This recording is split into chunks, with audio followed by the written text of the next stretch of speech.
I would like to call the meeting to order. Kathy, please do the roll call. Mrs. Briscoe? Here. Mrs. Tunney? Here. Mrs. Ost? Here. Mr. Andreessen? Mr. Bush? Here. Mrs. McMillan? Here. Mrs. Zelinski? Here. Okay, please stand for the pledge.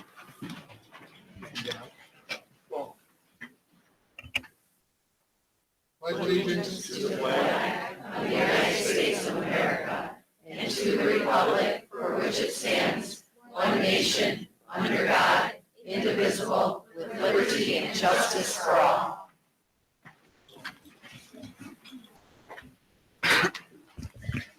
Okay, welcome everyone. That could have been the loudest pledge I think this room has ever seen in the history of the school, possibly. Can't hear you. Can't hear me? Is that better? This is just a microphone. Set. Just speak up, guys. Okay. Okay, we'll start with public comment. We have quite a few. And there are some ground rules on public comment that for the people that might not have been here before. So it's not a lot of rules, but there are some. So we keep comments to 3 minutes. Comments are related to school district topics, which I don't think will be an issue tonight. And then lastly, the board appreciates public comment, but this is a business meeting. So this is not a question and answer period. It's a chance for the board to listen to the public and hear what you have to say. But there will not be any direct answers to anything that you guys say tonight. Again, that's not that we don't appreciate the feedback. We do. However, we do work as a board as a whole.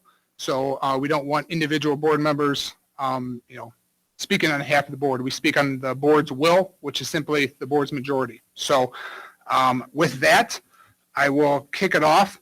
And I'll do my standard disclaimer. There's a reason Dr. Willenitis will never have me do 8th grade graduation. I'm not the best with names. So I apologize in advance if I butcher anybody, but the first one I got. Gabriella Jackson. Hi, Gabby. Bye, Gabby.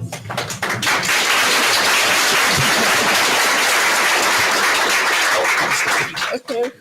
Wait. If you want to go to the podium, yes. If you stand at the podium, and that microphone should, on the table there, should pick it up. So when there was, I've been a part of the musical for the past 2 years at my school and the speech team or drama club. And my mom informed me that there was an email sent out that there is not going to be one this year. And she let me read it. And I saw that it said, due to recent developments, Mrs. Busine felt the need to step down, or I'm sorry, I don't have it, sorry. And I would just like to just talk a little bit about how I've known Mrs. Busine since I was 4 years old, and I've gone to this school since kindergarten.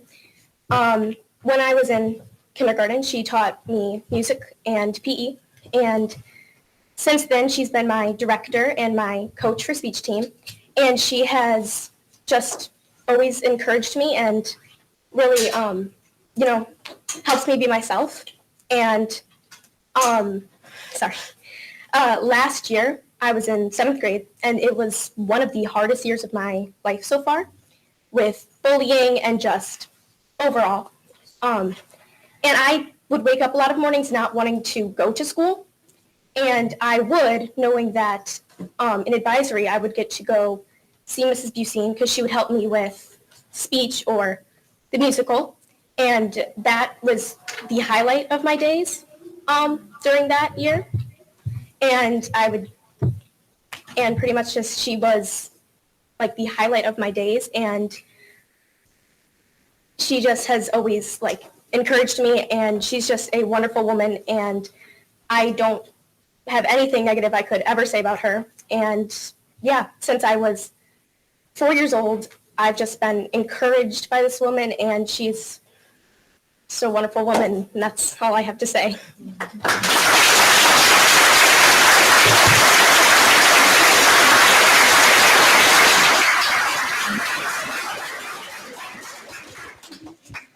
Okay. Thank you, Gabriella. The next one up is Bella Holbert.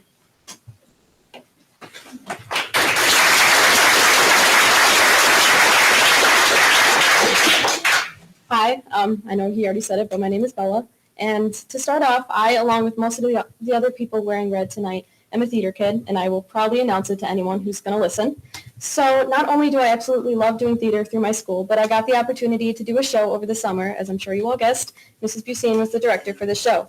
To say I was nervous to join a new theater company with a new group of people is an extreme understatement. Now, this wasn't the first time I've met and interacted with her, seeing as her son is one of my closest friends, and she's always there to support him and his friends in every show and performance they're involved with. The second I walked into that studio for callbacks, she did everything in her power to make me feel as welcomed and loved as possible, and of course, she succeeded. Miss Busine went from being my director to being one of the people I look up to the most, and easily one of the biggest role models in my life. She was there for me through the good times and the bad, the easy and the hard, and very efficiently and effectively worked through any issues that took place throughout this time. Having spent so much time with her over the summer, we quickly formed a bond, and I knew she would always be someone I could go to if I ever needed anything. I also was very quickly able to see how seriously she takes her job and how dedicated she is to giving the kids involved in this program the best experience possible. She wants nothing but the best for everyone she comes across and has shown her selfless character through numerous occasions.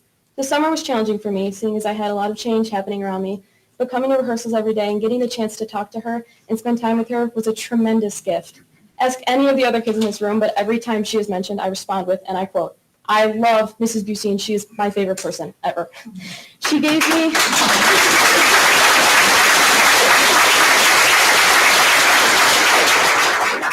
Mrs. Busine gave me an opportunity that I can't even begin to describe how thankful I am to have gotten. She made me feel like I had a purpose and I can do anything I put my mind to. And I know being here today was a sacrifice a lot of us made from our busy schedules, but none of us would be here if she didn't leave an impact on everyone she encountered. We would not be returning to do more shows with her year after year if we didn't feel comfortable and loved by her as our director. Anything and everything is done for the well-being and growth of her students, and she has proved that she will stop under no circumstances to provide only the best education and opportunities for these kids. Now I can go on and on for hours about how amazing of a person she is, and I know I've kind of said that. But our time today is limited, so my hope is that everything I've said in this evening resonates with everyone in this room. I know not all of us will be able to come to an agreement, but the majority of people sitting in here right now can agree on one thing. By no longer having Mrs. Busine as a member of this program, the education and performance quality of these students will be jeopardized, and it will be extremely unfortunate that future students will no longer be able to experience the woman who made so many feel like they have a purpose in this world. Thank you.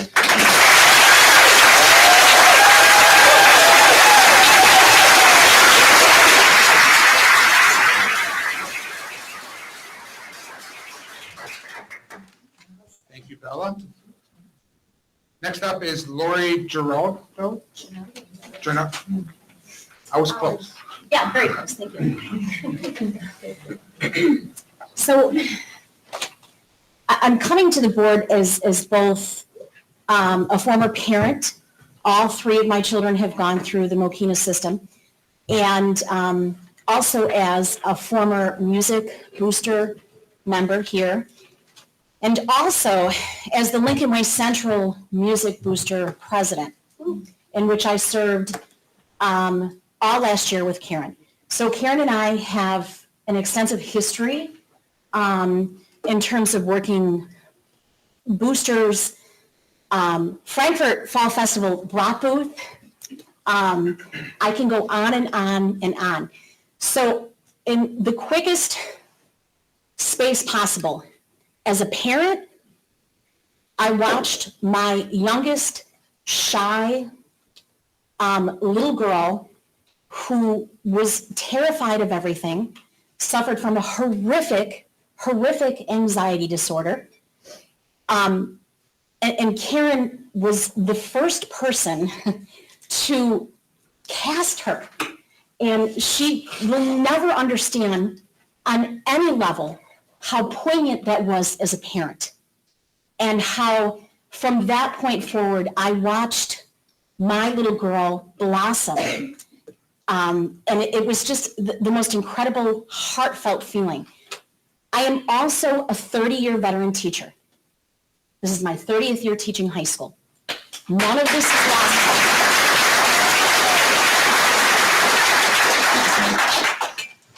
as a president of the Music Boosters at Lincoln Way Central, and also as a member of the Mokena Music Boosters, I will 100% support everything this woman has done. She is meticulous financially. Nothing gets past her. She single-handedly, completely at Lincoln Way Central watched all finances on the board, including a $25,000 fundraiser with the Brock booth. Everything is out in the open. She is 100% for these kids in every facility. As a teacher,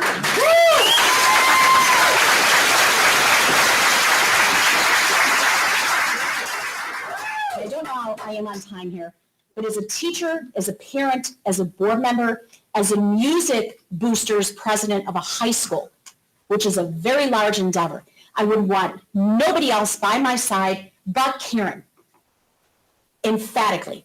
When I heard of various accusations, I was astounded, disgusted, and frankly thinking, is this Mokena? This is not Mokena. No way. We don't do this in Mokena.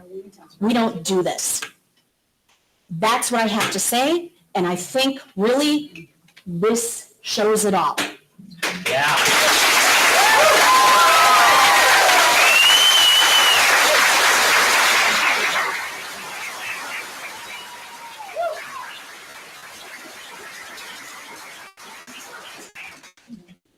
Thank you, Lori. I do apologize for the first three speakers. So Kathy will keep track of your time, and she will give you a 30-second heads up. So I apologize. She didn't give you a 30-second warning, so you're all good.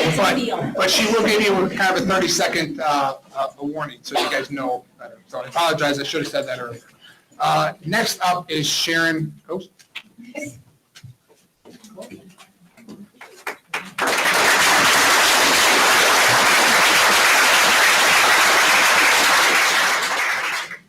Good evening.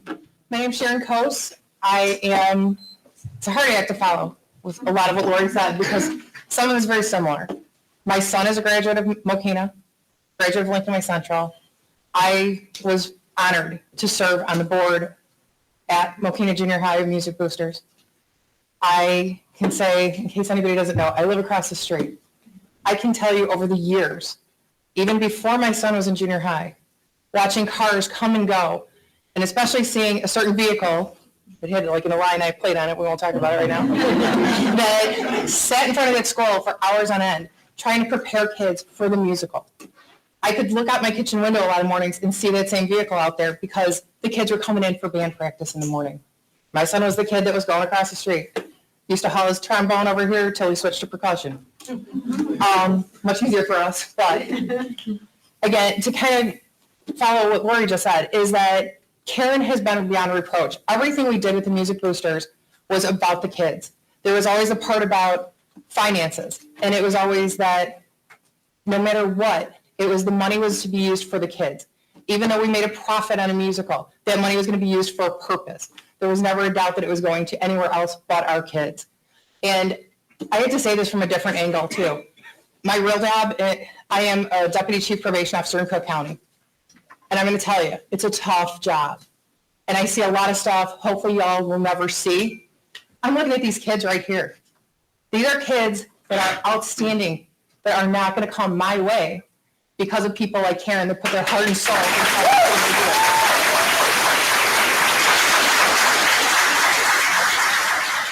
I'm going to follow that by saying, my son, who I adore, my one and only, for anybody that knows him knows he's got a great sense of humor. He can be stubborn. He is who he is. But I'm going to tell you right now, I will never forget him getting out of 8th grade, and he's finally said to me, I'm going to do it. And I said, what's that? And he's like, I promised Mrs. Busine I would give marching band in high school a chance. I'm going to give it an opportunity. And I was very proud of him because he's made friends. He's got memories. Mrs. Busine, he's upset because he couldn't be here tonight to say anything. She is one of his favorite people ever that he met through Mokena school system. You're on second, Anna Briscoe. But my other point of that is that because of the influence she had on him, he went on to Lincoln Way Marching Band. He's been in percussion. He's gotten the opportunity to do all kinds of performances, Bands of America. The highlight of his, and probably one of mine, is going to the Macy's Thanksgiving Day Parade, which never would have happened without her influence. And this is the same woman. This is the same woman who called me. The first encounter I had with Karen Busine was about my kid crying in a gym class. Because Karen didn't belong teaching gym, she belonged teaching music. And I will stand by that, and I think she'll agree with me, as will many others, that this is her heart and soul. And there's no one I would rather have running the Mokena Music Booster Program, Mokena Music period, and I just hope everybody realizes what she's done. And again, I've worked with her at the Bach booth. It's not an easy job. Her and her husband have taken that on. In addition to Karen's car being across at that school, Tim Busine's car has often been at that school. Not only was it her work, his work is in there too.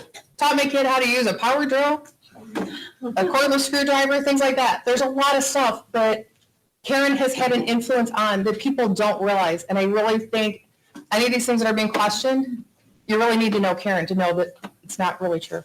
Thank you.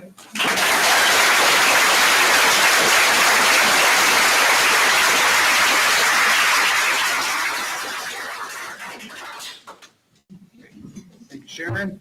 Next up is Melissa Tossig.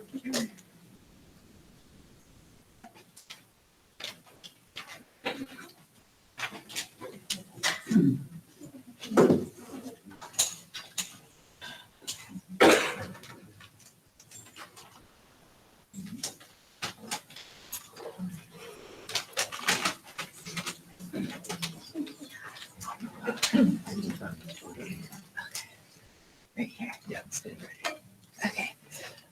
Okay. Unfortunately, I've been losing my voice today, so I'm not sure if everyone can hear me. But my name is Melissa Tossig, and I've had two kids go through the Mokena School District, Paul and Elizabeth, who are both at Lincoln Way Central right now. And I had the privilege of serving on Music Boosters for 7 years alongside of Mrs. Busine and Mrs. Cheney, and now Miss Clifford Chu. And it's been an honor and a blessing. I just echo and applaud everything that has been said so far. This organization has been all about the kids, to give back to the kids. And unfortunately, we had a lot of turnover in boosters. During COVID, we didn't get a lot of new parents in. And so when it came time, when 2022 came around and 8th graders graduated, we didn't have a lot of new parents, or we had a lot of former board members who had to step down because their kids were graduating. And so I was thankful that some new board members stepped up, and I maintained my position as vice president. And I've come to understand that there's been some allegations that have been brought against Karen, which, like others have said, are shocking. And it's just, I'm incredulous. And I want to say that these allegations were not on behalf of the Music Boosters board, but apparently of just a few members. And I want to also say that I was at the meeting where Mrs. Busine brought up the idea of being able to have kids work on the tech crew, because we were reusing the set for Little Mermaid, which had to, unfortunately, it didn't get to happen because it was supposed to go on a few days after COVID.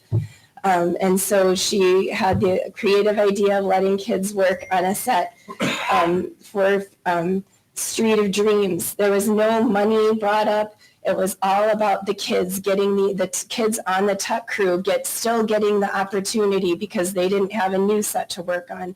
She loved to give them opportunities and experiences, and there were no red flags. No one had any reservations that they raised at the time.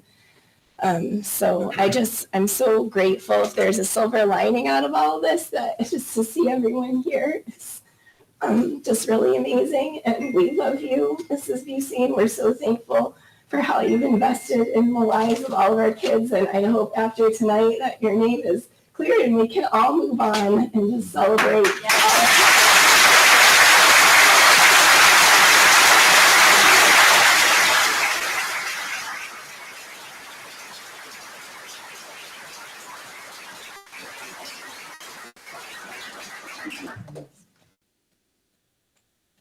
Thank you, Alyssa. All right, next up is Stephanie Lintner.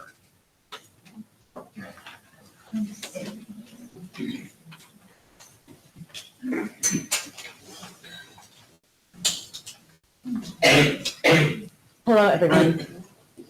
Now, I'd like to preface this by saying this statement has been approved by my 8th grader. So I am not to deviate, I am not to change words. Okay. Hi, my name is Stephanie Littner, and I have been a Music Booster supporter for 7 years through 2 kids. I have attended concerts, performances, musicals throughout that entire time. And every single performance has been professional, interesting, age-appropriate, and clearly a showcase for our talented kiddos. My first ever interaction with Karen was when our oldest was in 4th grade. She wanted to play an instrument. She was offered the clarinet and instead wanted percussion. I emailed and I requested percussion. I received an email back denying percussion, but I got the full story. My daughter had asked late. Other kiddos had already volunteered. And that to me is why Karen is a great leader, a great teacher, a great mentor. She makes the hard decisions and she is always fair. She gives the kids a clear path with what they want to do, and then she lets them make their own way. Now our youngest plays the trumpet and symphonic band and participates in the spring musical. I have been working as a volunteer with the spring musical for 2 years. Tech Week is one of my absolute favorite weeks of the year. Watching the amount of growth that happens during just those few days never ceases to amaze me. It is only matched and possibly exceeded by the dedication that Karen has for the process and these performances. Our kids all go into high school knowing what they need to do to hit the ground running. From auditions to set strike, the whole production is completed in an organized, non-biased, and professional manner. It is extraordinarily disappointing that my daughter, who is in 8th grade, is going to miss that time this year, and I'm going to miss the bonding time with her. So that is actually all I have to say. So thank you very much for your time.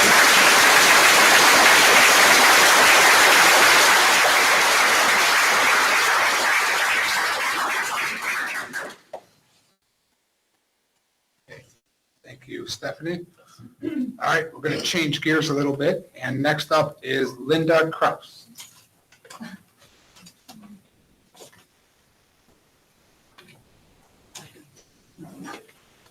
Good evening. As a parent deeply invested in the education of our children, I'm here once again in support of enrichment opportunities for all students at District 159, as well as asking the school board if there has been any discussion regarding Policy 6130, Program for the Gifted, which states that the superintendent or designee shall implement an education program for gifted and talented learners that will challenge and motivate academically advanced learners and engage them in appropriately differentiated experiences to develop their unique abilities. It references Code 514A20, which defines gifted and talented children as scoring in the top 5% locally in the area of aptitude. This is the third board meeting this year that I've referenced and stated this policy, in addition to referencing this policy last year and in the 2 letters to the board and administration in September and October. I'd like to assume everyone on the board and administration has had a chance to review this policy and discuss why this policy is not currently implemented and how the lack of implementation may affect at a minimum 5% of students in the district. Please help me understand if the policies in the board manual are optional, and if so, does that mean all other policies are optional? Ideally, the board would agree that the board policies are not optional and would ensure these students are afforded the opportunity to develop their unique abilities per the policy immediately.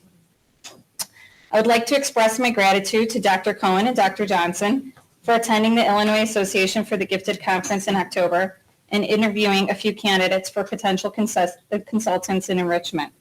Their efforts in exploring enrichment programs are a promising step forward. The recent improved IAR results and school report card are great news for our community. However, we should not only focus on the numbers, but also the potential waiting to be unlocked through enriched educational experiences. We're asking that the district recognize that our students who are achieving these great results for the community by meeting and exceeding standards are given the opportunity to reach their full potential. Without them, we would not have a chance to take pride in these results.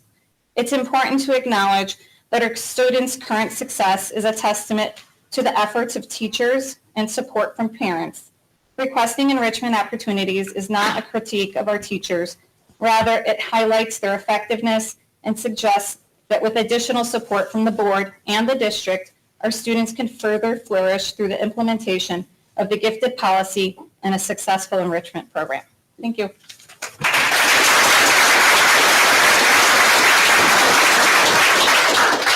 Okay, thank you, Linda. Next up is Christine Grant.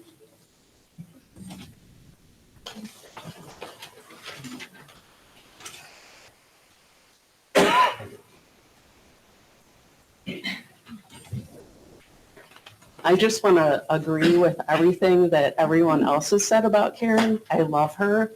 I've known her for a lot of years, many different roles. I've known her as a coworker. I've known her as a music director for my son in the band, and now I know her just as a friend. I've known her to be kind, caring, giving, and above all, honest. I sat on the Music Boosters as a volunteer, Ways and Means, and then my last year I was president. That was 2022. During that time, there was no slush fund. It was called a budget.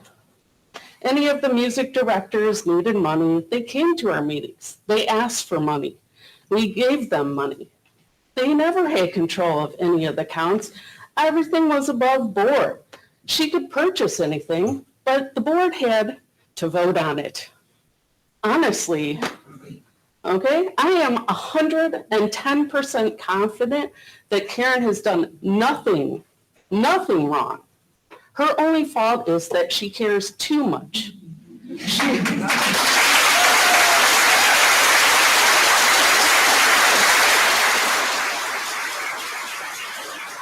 Every single kid that comes in contact with her, she pushes to do her best.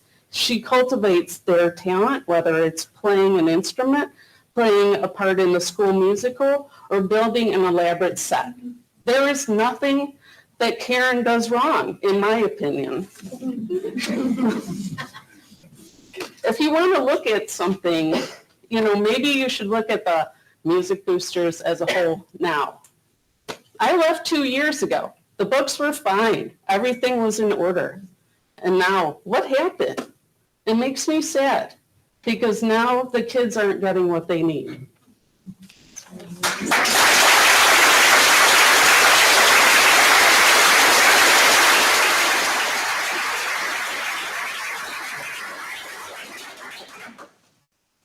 Kristen? I struggle with this next one, I apologize. Christine, I think it's R or a B, I-L-U-S? Thank you.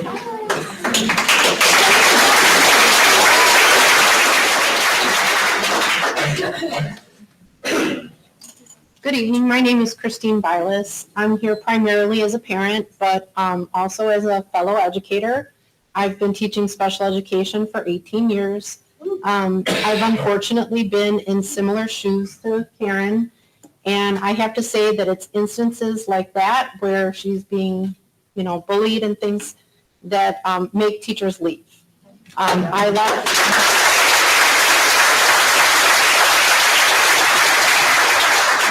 left the toxic environment that I was in. I was brave enough to do that.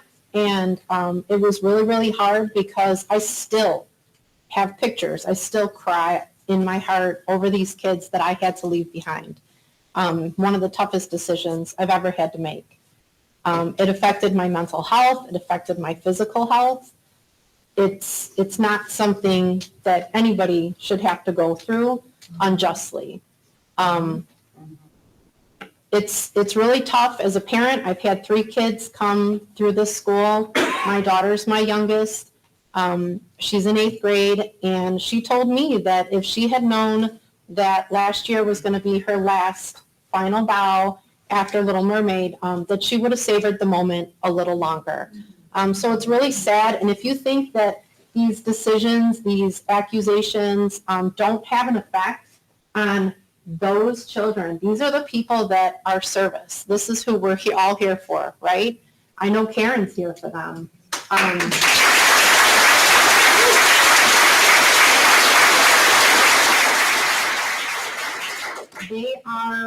They're the future, and there's a ton of children behind them, here at the elementary school, at the intermediate school, that are not going to get to experience the Karen Busine and her family. I want to thank her family for always being there.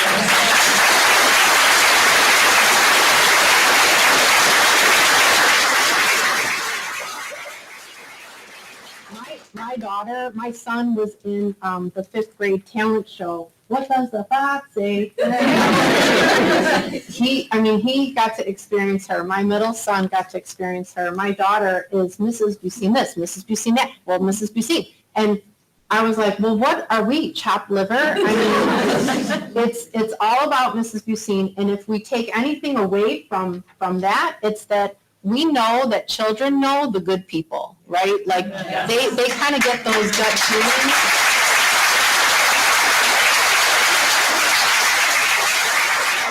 They get those gut feelings about people, and they know who the good people are.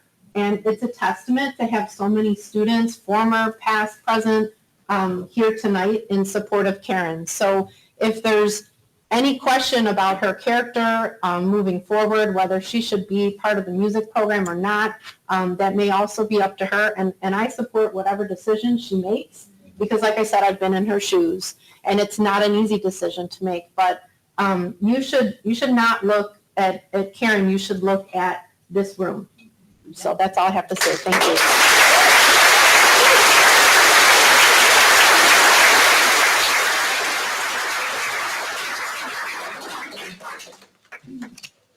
Thank you, Christine. Let's get right back up. All right, next up is.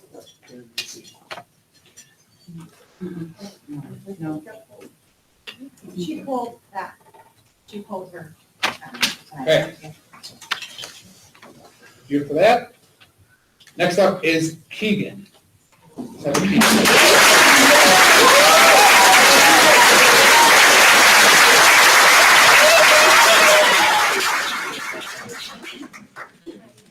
Hello, my name is Keegan Jelly. I'm a current 8th grader at Mokena Junior High, and I've been fortunate enough to have been taught by Miss Busine for the last 9 years. And even though it's been that long, it's still always the highlight of my day to spend with her. Beginning as a music teacher in kindergarten, my band teacher since 4th grade, and my theater and musical director since 6th grade, and my drama teacher this year, she introduced me to theater and musicals and continually encouraged me to step outside of my comfort zone and challenge myself. She's always been understanding of my scattered brain and has gone above and beyond to make sure I stay focused and on track. She has helped me find my strengths and emphasize them. Miss Busine is a one-of-a-kind teacher that truly sacrifices everything for the growth of her students. I spent many weeks with her over the last 2.5 years, attending band with her at 6:50 and ending with musical sometimes really late at 9:30. That is 14.5 hours a day with students. She has taught me to never give up and always work hard to follow my dreams. Both band and musicals were something that I thought I just might try out because of her hard work and dedication to the music program. I have fallen in love with these extracurriculars and look forward to continuing in musical productions and marching band in high school. 2 Fridays ago, we received some shocking news that due to the recent developments and changes, she will no longer be proceeding with the musical production of Guys and Dolls Jr. It is devastating that in my 8th grade year, myself and my peers will not be afforded the opportunity to perform in this year's musical. As a student in this school's district, I find it very disheartening that Miss Busine has been forced into this decision. And I know it's not a choice that she would make lightly. I would like to end my commentary today with a huge thank you to Miss Busine for all of her hard work, supporting hundreds of students over the years in the music and arts of suggestion. To those adults who have forced her into this decision of stepping down as musical directors, to take a hard look at all the wonderful contributions she has provided this district over the years, and to reevaluate your actions. I, for one, know I would not be the young man I am today if it were not for her, believing and supporting in me.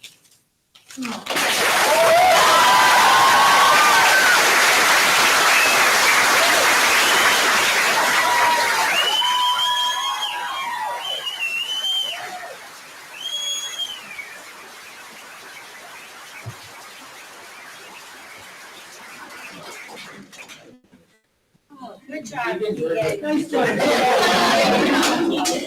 Next up is Ashley Jones. That's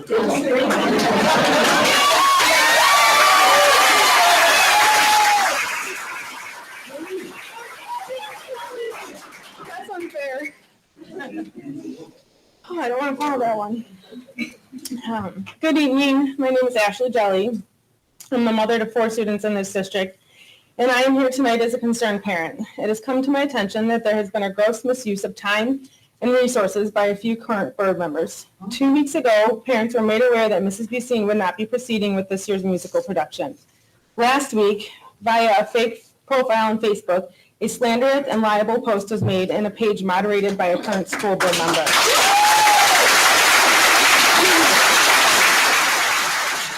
This post included screenshots of a FOIA request, and it stated it would be reported at tonight's board meeting.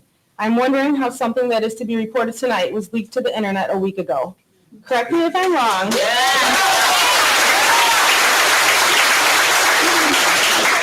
Correct me if I'm wrong, but I do not see investigating a school employee listed anywhere under the powers and duties of the school board.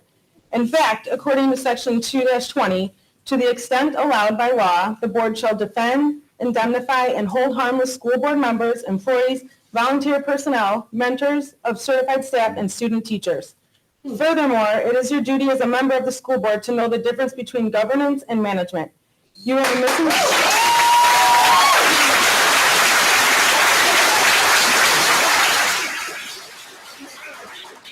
have a misinterpretation of your authority and are overstepping boundaries, deviating from any issues directly related to board governance.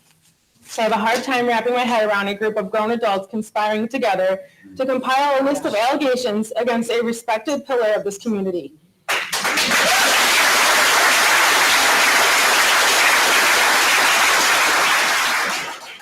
In one of the screenshots shared on Facebook last week, Julie Oos stated, and I quote, "I will not allow my integrity and character be smeared by an employee simply by asking questions in a professional manner and as a parent volunteer.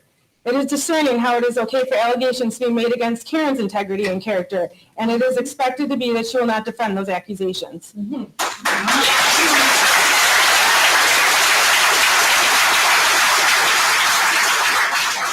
Karen Bucine has accomplished so much growing the music department of District 159 into what it is today.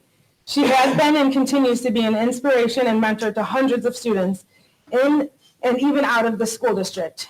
Because of her, my son has found purpose and ambition towards music and theater. She has been instrumental in providing opportunities to students to learn the ins and outs of how to bring a successful musical to fruition. I feel beyond blessed to be a part of a community in which we have teachers that care this much and work this hard for their students. Whether you like Karen Bucine or not, and I don't know how you cannot, you can't argue that she's not an honest person who dedicates everything she has to her students.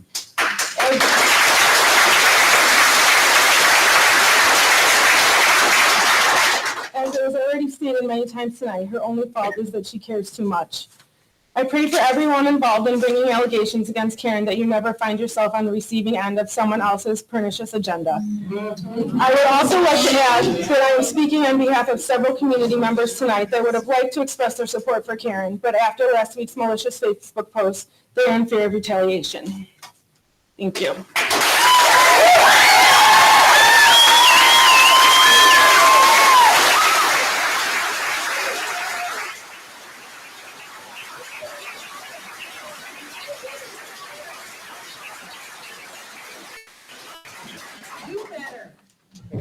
Thank you, Ashley. Next up is Claire Jan.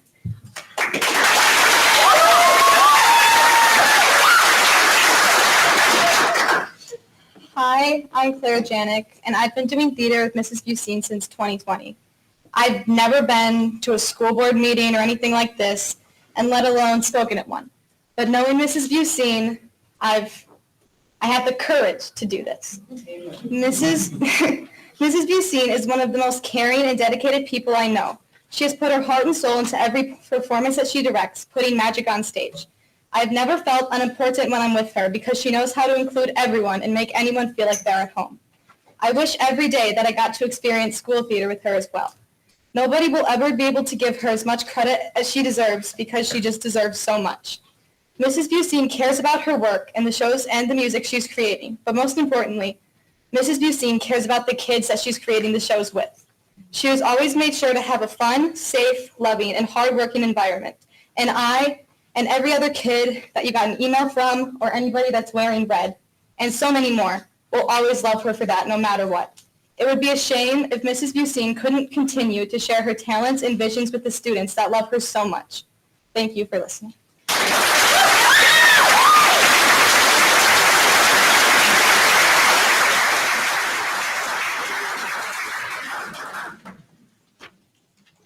Thank you, Claire. Next up, I believe it's Riley Dignan.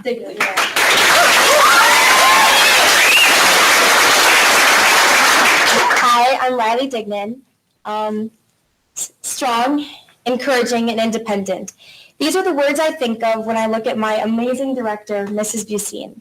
Since she's been in my life, there was never a moment where I doubted myself. I remember one day during a rehearsal, I was feeling down and unimportant. But then there she was. As I sang, Mrs. Busine pulled out the flashlight on her phone and waved it back and forth. Never have I ever felt so special. Everyone dressed as red in this room knows the strong impact she's had on our lives.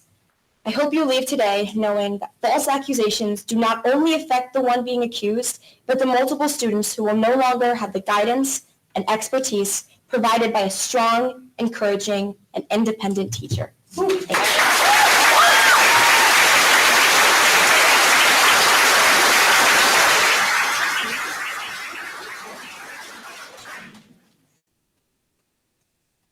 Thank you, Riley. Next up, Rich Perna.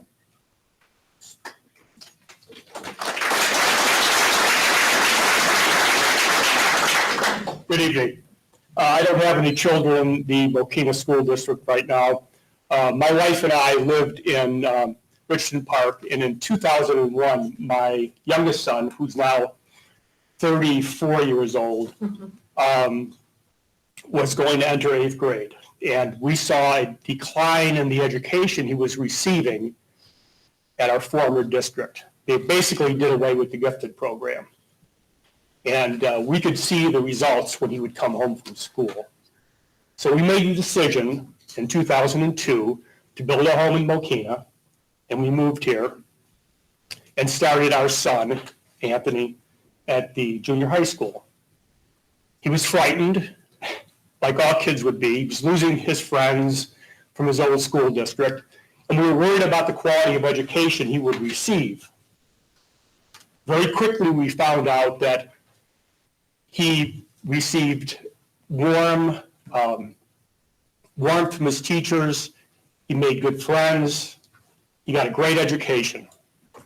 And we knew when he graduated he'd be going into the Lincoln Way High School District, which had a great reputation. He graduated from Lincoln Way High School in 2007, got accepted into Penn State University at the State College campus, majoring in physics, and received straight A's his first year in college. And we feel all of that was due to the excellent education he received in the Lincoln Way and the Mokena School District. And Mokena is really where he got his start. My wife and I are both educators. I'm a retired teacher, dean, assistant principal. My wife taught elementary school for 38 years. And one thing they talk about in education is how districts teach to the middle. Don't do that. It's a spectrum. We need to teach to the high end and those students at the lower end that are struggling. And that's exactly what happened in my son's former district. They were spending a lot of time on the lower end, but no time on the upper end. So I thank you very much for letting me speak and hope that the district will proceed going down the route of giving the students a well-rounded education, all the students. Thank you. Thank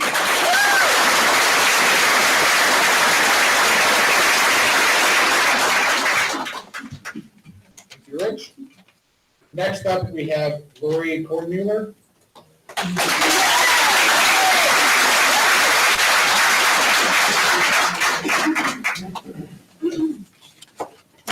Hi, everyone. I need my glasses. Not these. Okay. Okay, so my name is Lori Kornmuller. I've been a part of the school district for 10 years. I know many of you.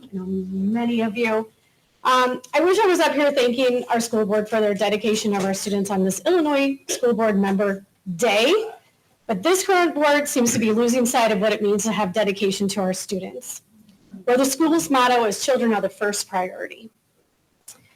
Over the past few weeks, I've seen a lot of dirt slinging against a teacher who has dedicated 20 years or so of her time and effort to students in our district. And for what? Is this for the kids? Is it helping them? These FOIA emails somehow made it to a social media via a Courtney Marie. 7 documents that were attached to the post. The post, I might add, was not only listed on Mokena Moms 2, but also listed on Facebook page of District 159 Parent Council that was developed by a current board member. Courtney Marie stated that she had read through 1,000 emails. If one is going to go through the trouble of posting a few, let's see them all. Mysteriously, this post was taken down a few hours later and Courtney Marie disappeared. This is sickening. It's very sickening. It's not in the scope of what the school board directors were chosen by the people of our district to do. There are other people in our area that actually would like to have come today to speak out, but they're also in fear of retaliation because we are here because of the retaliation against one of our teachers. I'm sure a lot of these teachers in this room are also feeling the same thing, that they might be retaliated against next. The person that we're talking about is Mrs. Busey. And we would not have this great music program at our school if she was not here. She would plan trips for the kids, encourage the kids. Music, my son, who's a sophomore in high school, he was encouraged by her to become the lead part of the musical a few years ago. He was never going to do that. He just happened to be in the right, so he said the wrong time, he said, and she said, get in here, we're doing it. And he did it. And he loved it. He loved her. My girls love her. She loves to teach. She loves these kids. I've seen her. I see her in the hallways when I'm subbing. I've seen her at the musicals countless times. She puts in countless hours. She goes above and beyond. Her family, her husband, her son, all of these students, and they all want to help. This musical would not have started if it wasn't for her. That was in 2016. Every single year. And you know what? I don't know about you guys, but I don't think it would be easy to be with a bunch of middle schoolers who are going through adolescence with their, ups and downs of their emotions on a daily basis and then turn around and go help them do a musical. Like, my mind would explode. As a volunteer parent in the musical, I saw Mrs. Busey give instructions and teach our kids how to conduct themselves. It also taught our kids to get along with others. Maybe even other children that they didn't care for, nor agree with. And now here we are, a few attacks. For what?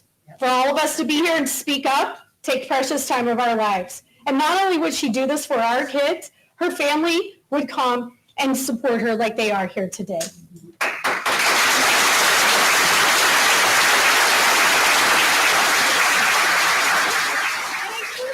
Included with this musical, she would also help children learn how to do set design, run lights, mic up, mics off, before you go out and talk to your parents. And, here's what really gets me.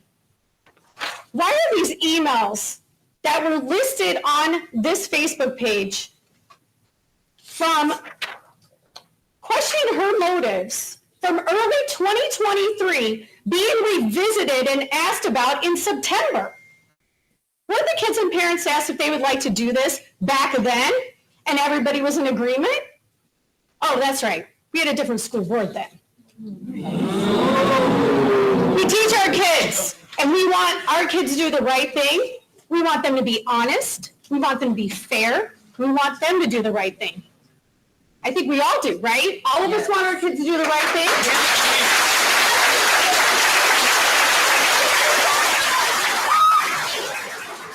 Maybe the adults need to start doing the right thing.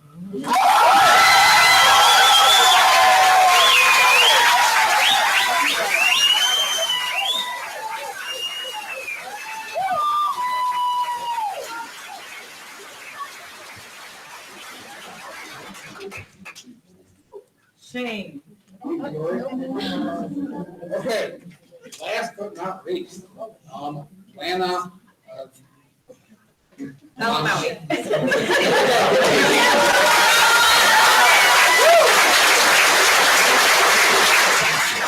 would just like to say that nothing I have to say can even begin to compare with everything said before me, and that I completely agree with everything. So let me just introduce myself. I'm Lana Elamawi, and I know Dr. Rolanitis, you might recognize this from, I sent an email to you about last week, and when I heard about that I had a chance to come here and talk about this, I knew that I really wanted to be here to say it in person because I know it would, I feel like I could really express how deeply I love Mrs. Busine and how much she's been there and has just changed things for me. So kind of going back to what I had said previously in the email was when I first started doing theater, I was pretty young. And when I was given my first role that had a solo, I was terrified. It was really scary for me, and I didn't think I'd do very good. And I know this might not be something she remembers, but it's something that I've always kind of held deeply in my heart. So after the show, I wasn't very confident in myself, but my mom had called me downstairs, and she had sent an email to her just explaining how proud of me she was and how much potential she'd seen in me. And as someone, I've always been really quiet and impressionable, and I've always extremely looked up to the people above me, and just knowing that she cared and enough to do that, and knowing that she believed in me was enough to keep me going.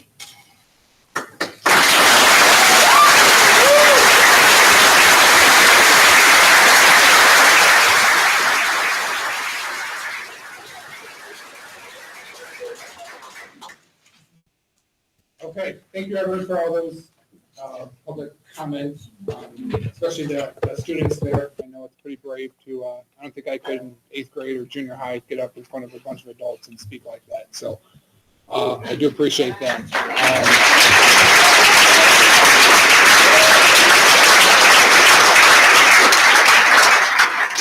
So we will move on, and the next on the agenda is MTA. I'm sorry, MTA.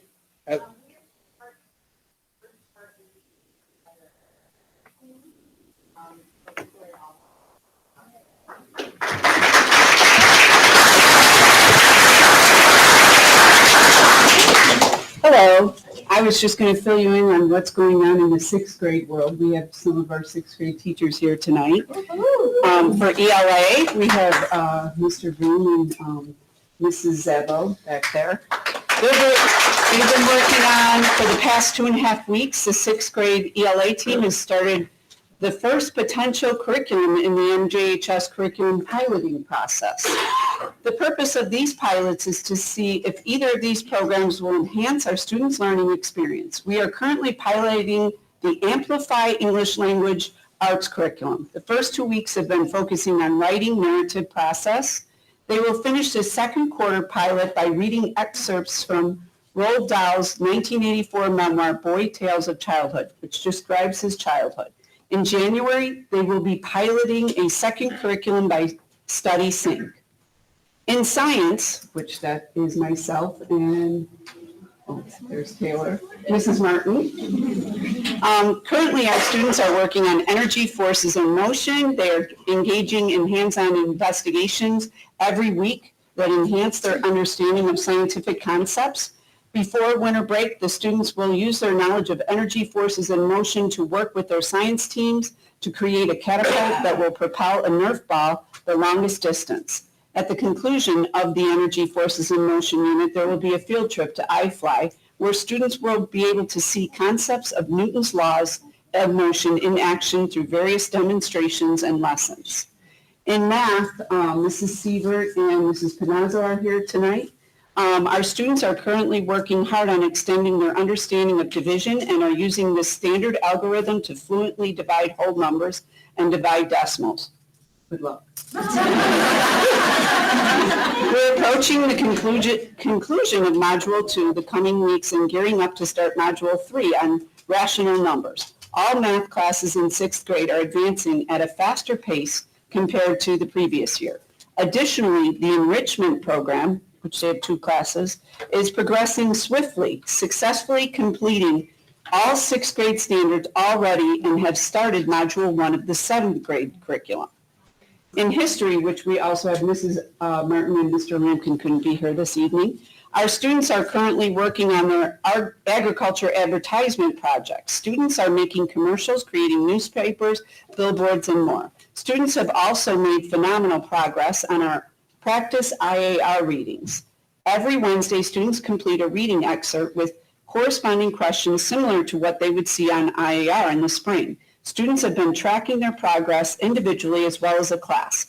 Both Mrs. Martin and Mr. Lampkin's classes have seen student averages grow from the beginning of the year, where most of the students were scoring an average 6 out of 10, and now students are averaging an 8 out of 10 or higher. So, good job. I want to put a little... And in our we just wrapped up our speech/drama club last week, and our speech club, they competed at the state level, and more than 90% of our members in speech club scored a first place ranking. And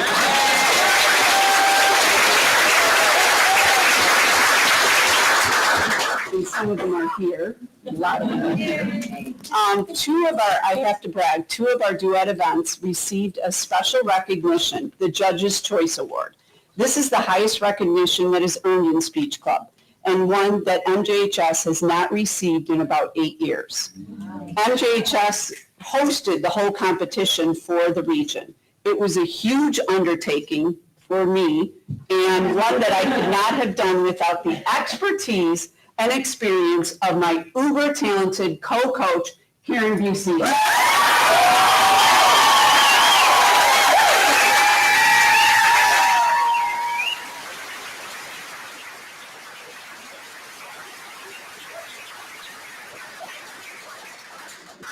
Okay, part 2.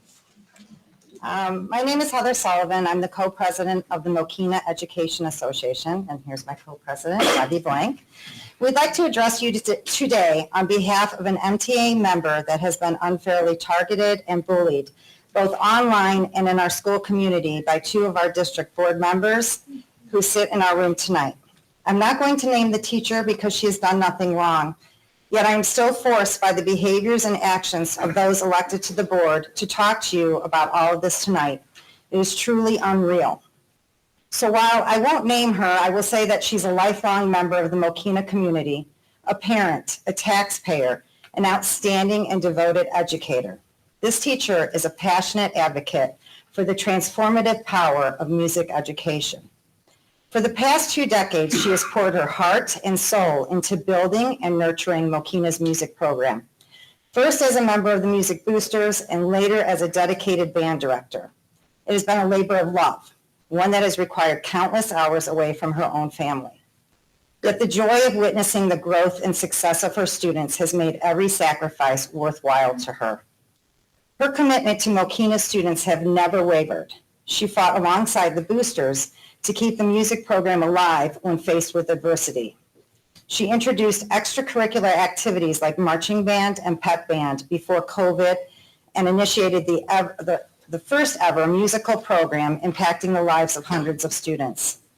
The referendum's failure when we didn't have music, when we didn't have sports in our gym, did not deter her either. Instead, the boosters rallied under her leadership, ensuring that Mokena's children did not lose the valuable educational experience they deserved. Recently, however, her dedication has been overshadowed by the baseless inquiries and allegations of two of our very own board members. And while our superintendent, Dr. Mark Cohen, has done a thorough investigation and repeatedly stated that the accusations are unfounded and unwarranted, the board members refuse to cease and desist their badgering. The detrimental impact to this teacher's health and reputation, as well as to the well-being of the music program, has been profound. And the ones who stand to lose the most are the students of District 159.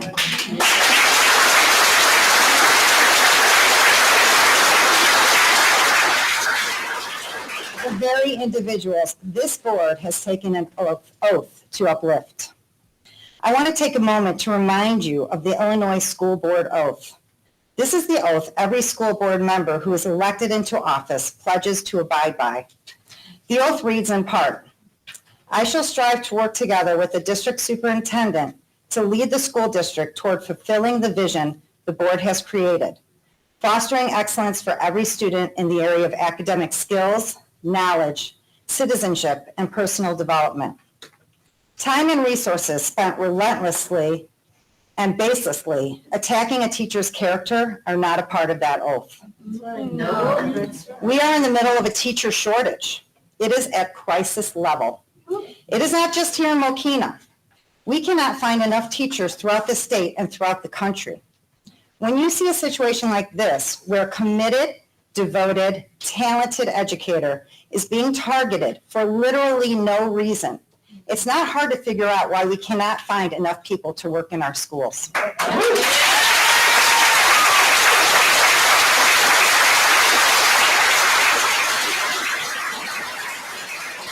We need to hold our elected officials to a higher standard and do what they have been elected to do, which is do what is best for our students. That includes supporting and respecting the educators who support our kids to help them grow. We are formally requesting the targeting, bullying, and harassment of our teacher immediately cease and desist, and that we work together and move forward in the continued betterment of education for Mokena District 159 students. Thank you.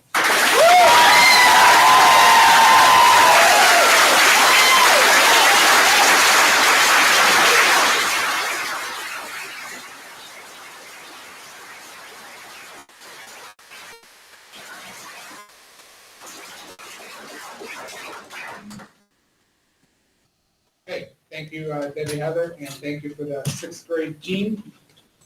Next up is MCSA. No, okay. Actually, we just want to say that we also agree with everything that Heather and the MCA had to say.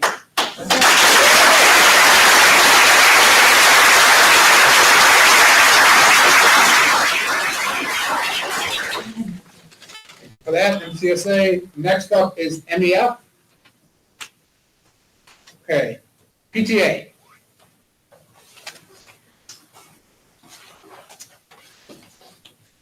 All right, wow. I'm Erin, this is Mari. We just wanted to give a quick update on what the PTA has been doing over the last month. As many of you all know, through all of our social media and email blasts, we had our fall swing on November 4th. We had a great turnout. Thank you to Mrs. Torley, Mr. McAtee, Dr. Rowanitis, Sam, Julie, and Kelly for all attending.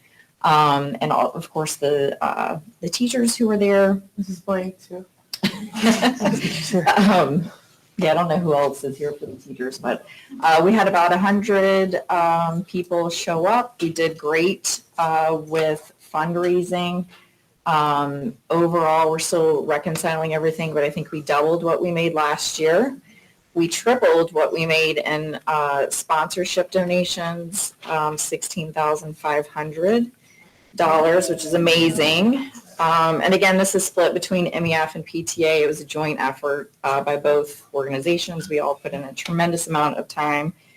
Can't thank our volunteers enough for helping out. I also want to give a shout out to some of our larger sponsors, Burcott's, Stevenson Crane, Mokena Mart, Triple R Daycare, Ozinga, Cosmopolitan, DNR Construction, Technology Professionals, Joey's Hot Dogs, Erica Davis Salon, Vaccaro Trucking, Surface Solutions, Relentless Cabinets, and Carefree Sprinklers. Many of these are local businesses, which I'm sure you guys recognize, and they're also companies that have students within our district. So they were very generous, which we appreciate. Let's see, I think that was it about. I just want to say one thing. This is a joint effort with MEF and the PTA, and I'd like to thank Erin. She spent hundreds of hours raising money for the PTA, and we could definitely have not done it without her, so thank you, Erin. And that's it with, we have some upcoming events. Yeah, do you want to do the grant thing first? Yeah. Exciting news. Exciting news. We had applied for some grants through the National PTA, and we got awarded one. It's really for the elementary level. It's called Ready Tech Go. It's a program for parents and caregivers to engage in meaningful peer-to-peer conversations about various aspects of screen readiness, become familiar with tools and resources that help families determine screen readiness, and gain new ideas to promote a healthy digital home. So more to come on that from us. And then upcoming events, tomorrow we are hosting our first ornament decorating night. I think we have 200 people registered for that, which is amazing. We're doing hot chocolate, popcorn, and the students can come in and decorate an ornament, which will be put on the tree on Front Street. We're also using this as tomorrow as a fundraiser for donations, gathering donations to Cache Creek Rescue. Yeah, it's a pet rescue. They reached out to us, so. Yeah. And then as far as the parade of trees on Front Street is on December 2nd. And then we're just asking people to donate a non-perishable item for that as well. We're providing crumble cookies for the ribbon cutting ceremony for the playground tomorrow. Hopefully we can do something a little bit larger when it's warm and it doesn't get dark at 4:30. And then lastly, we are partnering with Aurelio's in Mokena to do a Grinch pizza delivery in December. So you'll be hearing more about that as the details are solidified. That's it. That is it. Thank you.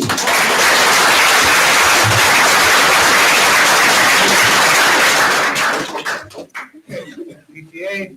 Next up is Mr. Arduino with Veterans Day.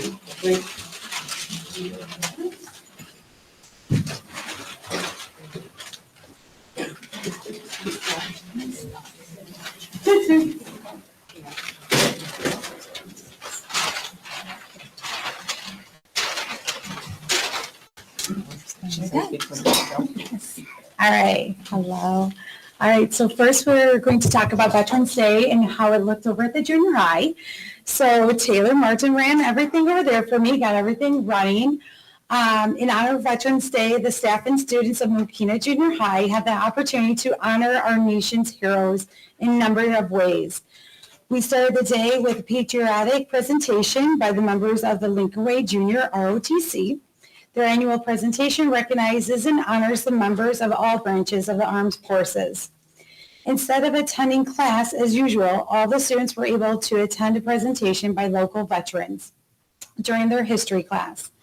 We were able to hear from veterans spanning generations, from a tank crewman in the 1970s to naval avatar in Vietnam, an airborne soldier in the Gulf War, just to name a few. The highlight of the day was when one of our guest veterans took the opportunity to present his dog tags to his great-grandson, an 8th grade student at MGAHS. It was an incredible moment. This week, prior to Veterans Day, the history teacher shared a presentation with our classes regarding the organization known as Honor Flight. We chose to make Honor Flight our fundraising focus for this year's celebration. The total raised by just the junior high was $3,000.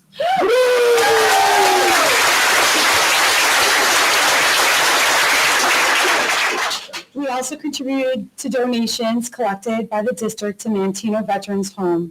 Our school collected dozens of bottles of body wash for the veterans there. We are tremendously proud of the generosity of Mokena Junior High School family. Do you want to read your part? Hi, I'm Heather Green, 4th grade teacher at MIS. This is my second year as the student council sponsor. And each year I'm excited to find new opportunities for the kids to get involved with the community. For Veterans Day last year, we collected personal items for the veterans at the Manteno Veterans Home. With the leadership of the student council, the kids at MIS collected 10 small boxes full of body wash, deodorant, toothpaste, etc. to donate to the Manteno Veterans Home. When I was asked this year if MIS would like to participate in a district-wide Veterans Day initiative, I immediately said yes. As a district, we decided to support 2 organizations. The first was Honor Flight Chicago and the Manteno Veterans Home as well. In order to raise money for Honor Flight Chicago, we decided to sell pencils for Patriots during our lunches for the week. We sold over 300 pencils. Not quite to MJHS standards, but we're proud of it. Okay? And we also filled 10 medium-sized boxes this year with paper goods and individual bags of chips for the Manteno Veterans Home. During Veterans Week, as we called it at MIS, I was touched by the support and actions of both the kids and staff.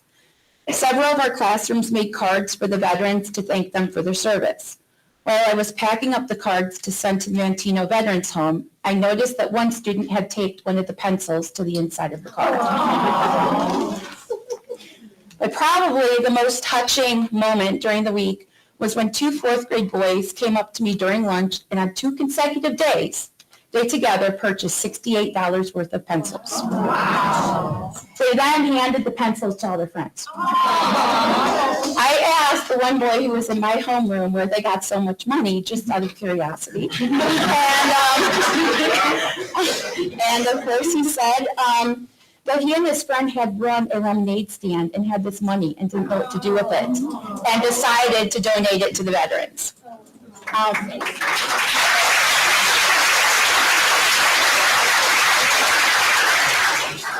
So personally, my father is a Vietnam vet and still doesn't like talking about his time over there, but I'm still proud of him and honored that he's a veteran and served our country, and all this means a lot to me to see everybody pulling together and seeing how our schools and community came together this past week to do everything to honor the veterans. I see all the pictures on the walls and everything, it's everywhere. It really makes me proud to be part of the Mokena family.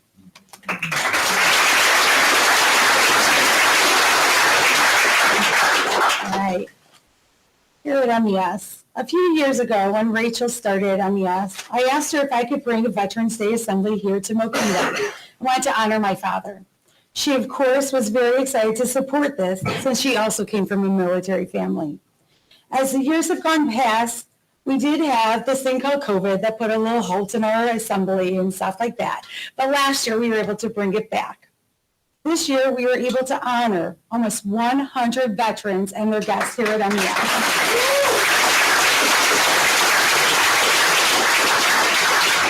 We were able to welcome them in, give them special treats. And then our students honored our veterans with beautiful songs and letters of appreciation. One of my favorite things is having our little people read their letters to great-grandparents and grandparents, and the tears don't stop. I'm truly grateful to Victoria Clifford for teaching all the students the songs, and Steve Hiplauser, one of our own vets, for putting together the veteran slideshow. This year, our student council helped, and they sold pencils here at MES. We raised a little over $1,000 here at MES.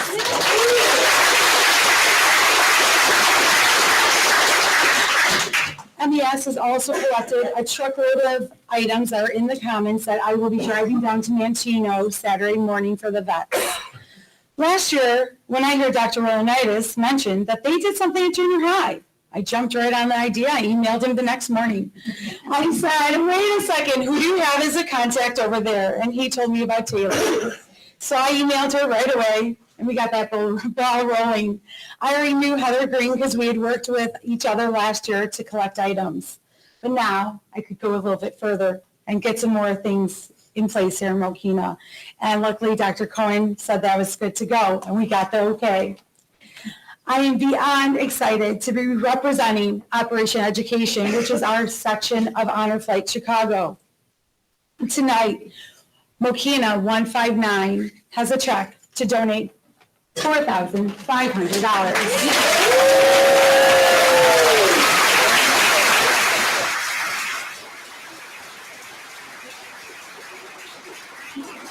So Dr. Cohen, we'll have you. So Dr. Cohen, we can have you come out here to do a little picture op.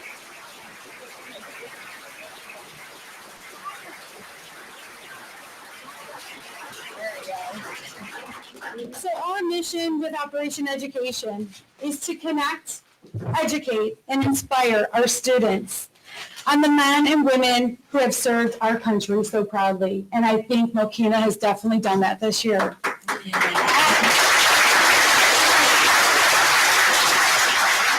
As a thank you from Operation Education, I have 2 banners that will be donated to both Mokena Junior High and Mokena Elementary for your very generous donations, and we will get MIS one next year for sure.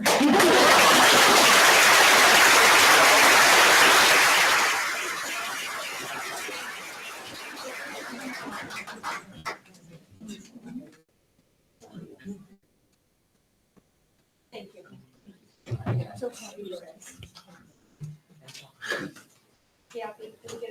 Yeah, do you want to do pictures? Do I have Mark handy to give us the check?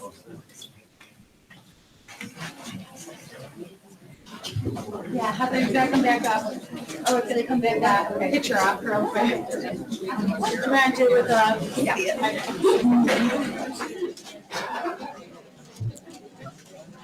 Can they bring it all up here? Just sign. Everything's for radio.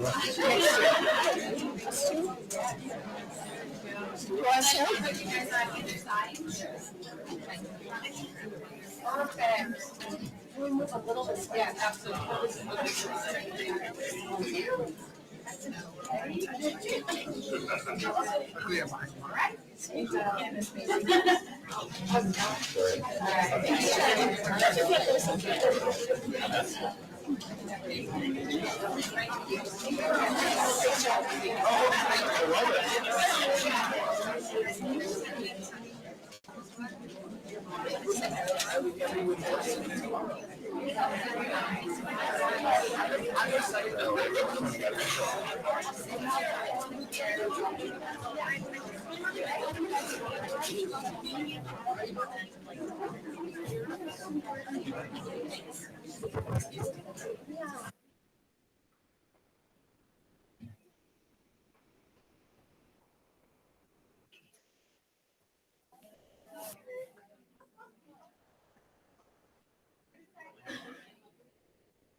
Okay, we will keep on with the agenda. Next up is the Board of Education. How we doing, guys? Nothing? That's okay. I'm not why you're here, that's okay.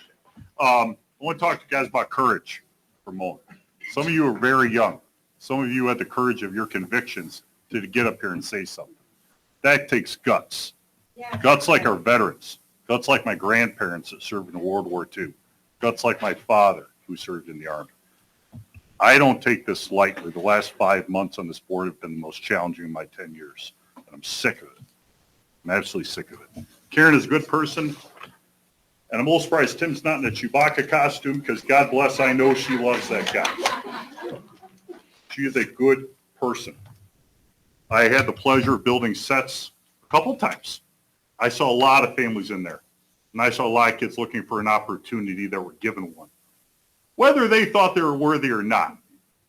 Something, they had a job for some. You can work the lighting. We can trust you with the saw. You know, I had the pleasure of working with Tim and a number of other people and students, building sets, having fun, because these programs give students opportunities. Whether they're on the stage, whether they work behind the scenes, it gives them opportunities in a district of our size. And it gives them the ability to grow into something else. And if they want to go on the Lincoln Way, I'm sorry, I get emotional. If they want to go on the Lincoln Way and get involved in things, God bless, because they had that opportunity here. And over there, there's a lot more students. I went there in the 90s, and it's still big. It's bigger now. I get lost in the damn place sometimes. Thankfully, my kids are students over there, so I get to go over there from time to time. The impacts our teachers make over here with the students allow them to go in the honors programs and the AP programs. And there's always ways to make it better. That's true. You guys have the talent. We try to give you the tools. We try to help. I know my role. I shut my hole. And I take care of what I can do. And what I can do is support you guys, because I'm not in the classroom. I never met a second grader that wanted to wake up in the morning and go learn math. I care about you guys, and I'm trying to support you. And the idea that we don't have a spring musical because some people went on a one-man crusade, maybe with a couple. I don't want to tell you what I'm really thinking. As far as retribution is concerned, some people took it upon themselves to talk to the media last month, not only not say what I said during a meeting, that's recorded, but then quote other things that were privileged and confidential information with direct quotes, none of which is appropriate. So if you want to talk about retribution, I was the first target. And I've got a family and a business, and I care about all of them because they support a lot of people. And if somebody wants to come after me, let's have some fun. If they want to come after our teachers, let's go to war. I'm pissed. I am beyond frustrated with the actions that I'm seeing from people. And it's not okay. And I came all prepared with some nice, fun things all written down, but I can't read it right now. I'm too aggravated. I'm being honest. Support the power of your convictions. Thank you for standing up here tonight.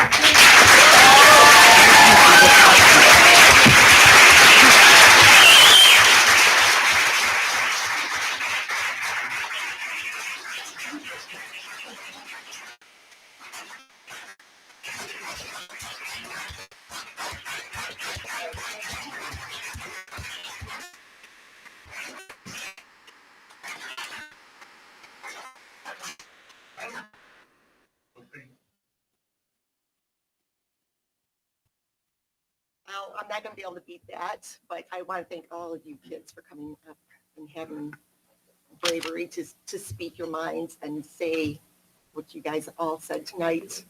My daughter, who just graduated high school last year, Mrs. Busine was everything to her as well.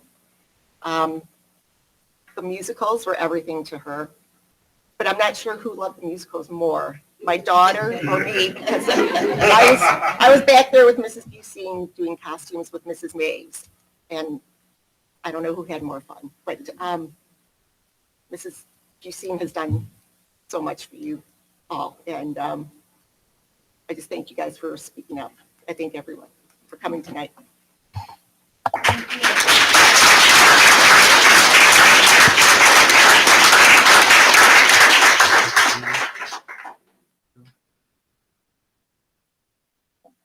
So I know that the easier thing to do is to sit here and not say anything and to listen. Um, but I'm inspired a lot by what you have done by coming here. I know I have been told, I have seen it, I have been told by teachers that I'm a disappointment. I have been told by members of the community that I'm a disappointment. I have been told by members of the board that I'm a disappointment on this issue, and I hear you. And as Mrs. Lintner said, sometimes you have to make hard decisions. I look at issues, not people. My son is in the music program. We appreciate the music program. I had members of the community bring forth an issue. It was my duty to bring the issue forward.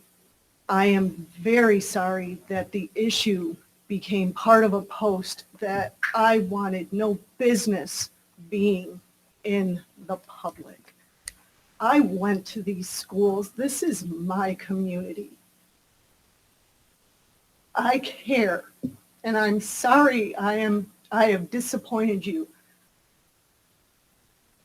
But I also have a duty, and I am not attacking a person. No. I asked questions in private that I never wanted to be blasted. I asked questions in a booster meeting, and then I was told that I was inappropriate or threatening in those, but nobody raised a voice. I wanted to make sure that our kids I knew who was taking our kids to the musical, if we got other bids, because they were asking money from the boosters, which I am a part of. I asked those questions, and a grievance was filed against me. I felt like I was targeted. I'm just being honest, and I'm sorry. Yeah, you can laugh, you can I can't change how you feel about me.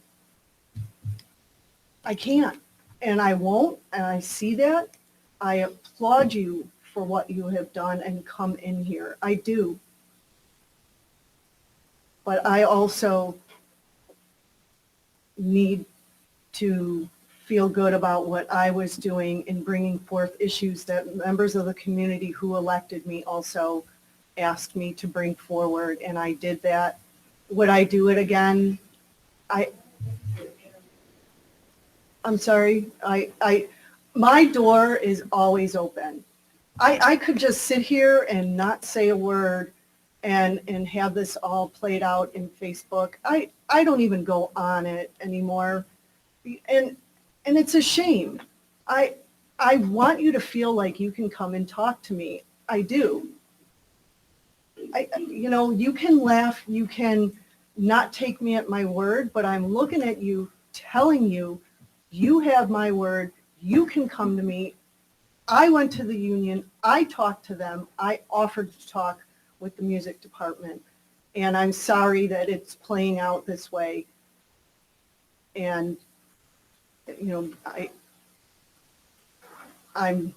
this is not I just didn't, I look at the issues, and I'm sorry that I have disappointed you.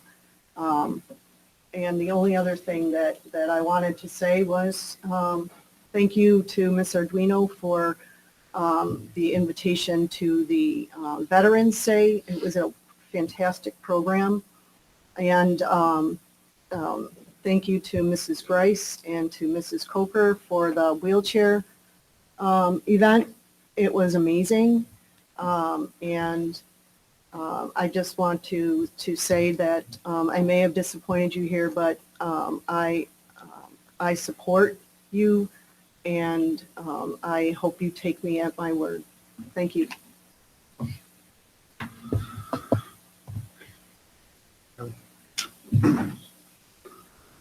Okay, so I wrote out something and I want to let everybody know, I mean, I echo Julie's thoughts here. You know, this was nothing I do sitting on this board. I've been on this board for 7 months and nothing I do is trying to go after any single person. That's true. And, you know, I mean, I'm just going to tell you my side and you guys, everybody can make their own decisions, right? So I'll just read for you what I had prepared. And so before I do this, I want to go on record and say I had nothing to do with the Facebook post. I don't know who did that. I had nothing to do with the FOIA. I don't know who did that. So none of this public outing was on me. So I want you all to know that. I think that's what everybody and the media. I don't know why you're pointing at me. Well, the media that you just insinuated that I reported something to the media. Publicly quoted you, but bastardized what I said. I publicly quoted an email only board members got. Yeah. Okay. I did not do that. I'm sorry. I shouldn't have said. Yeah. So I did not report anything to the media on record. So I'm going to start with what I wrote. So I want to thank everybody for showing up. I think it's a good, no matter what, for our parents and our community and certainly the students to come and voice your views. I want to hear them. I hope I hear them more. My door's always open, just like Julie. I'll hand out my phone number. Whoever wants to talk to me, I'll talk to you. I've been on the school board, like I said, for about 7 months. I'm grateful to be here. I take my job very seriously. So I want to quote part of the oath that I took as well, because the MTA spoke to this. And so I just wanted to also kind of speak to a couple things. One is, I shall respect taxpayer interests by serving as a faithful protector of the school district assets. So that's one of the things that I promised to do. Second is, I shall assist in establishing a structure and an environment designed to ensure all students have the opportunity to attain their maximum potential through a sound organizational framework. Organizational framework is the key word in that sentence.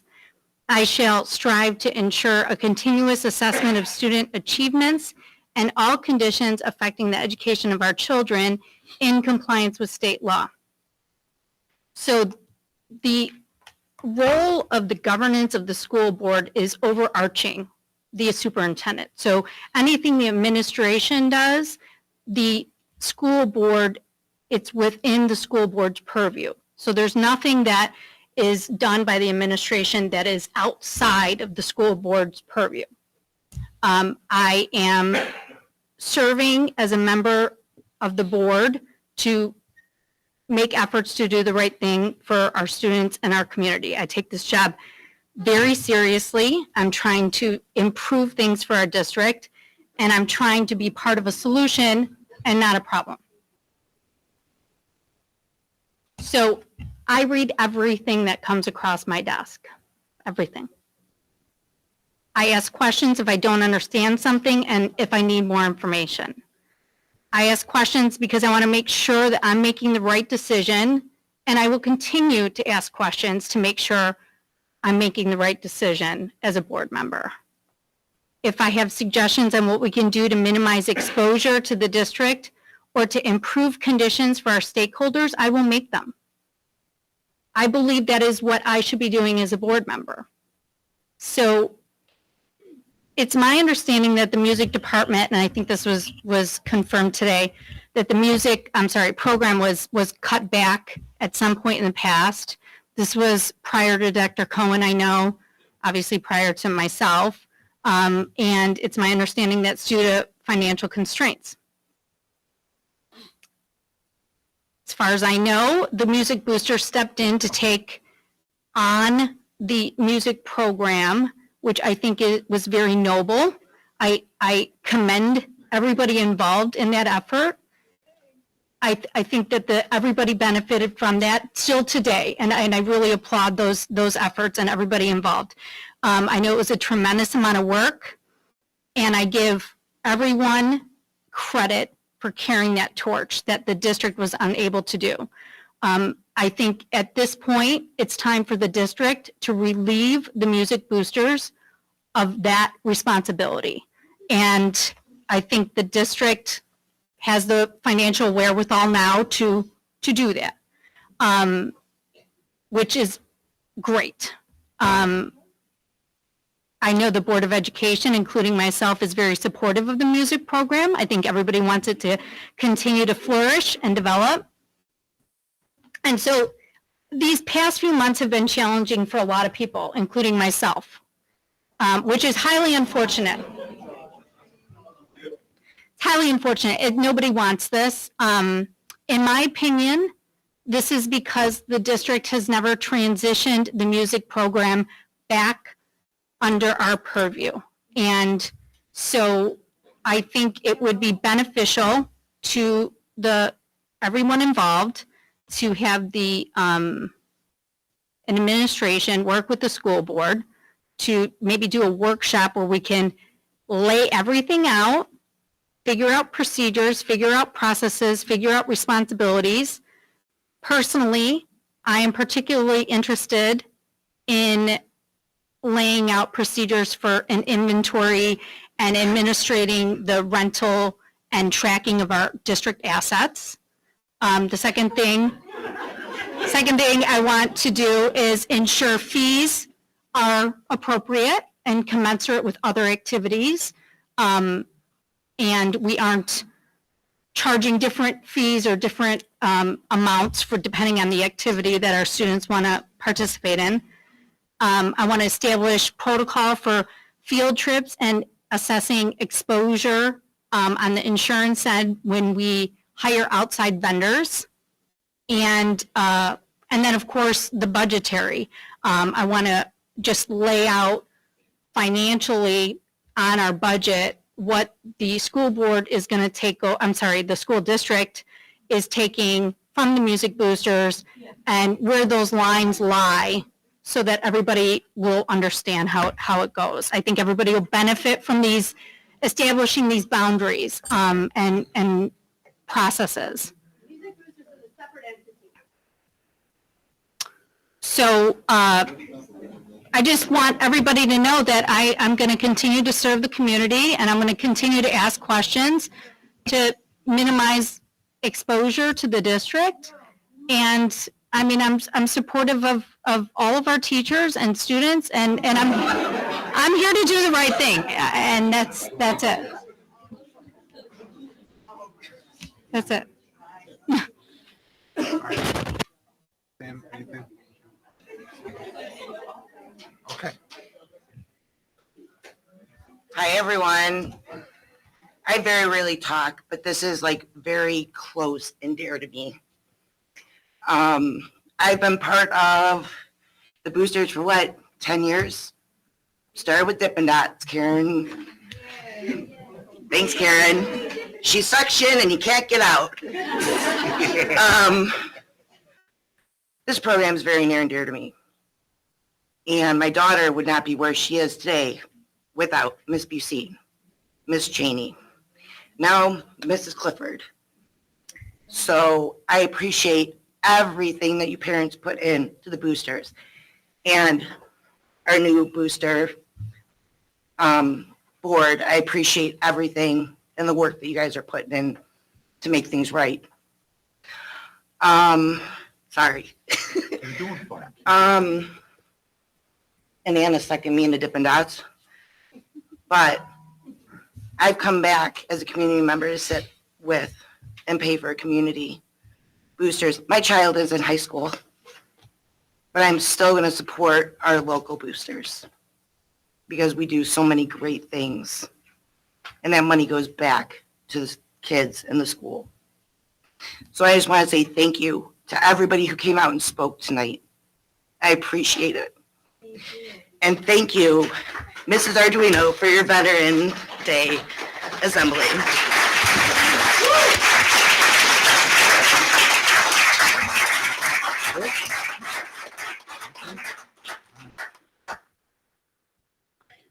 All right, well, I think everyone here has a Karen Bucine story. I do as well. I can't compete with these guys. I got 4 kids, sophomore in college. I'll get emotional now, maybe a little bit, but I remember he was in 6th grade, couldn't make a sound on any instrument. Karen's like, "We're not giving up." And he didn't give up. So, sorry.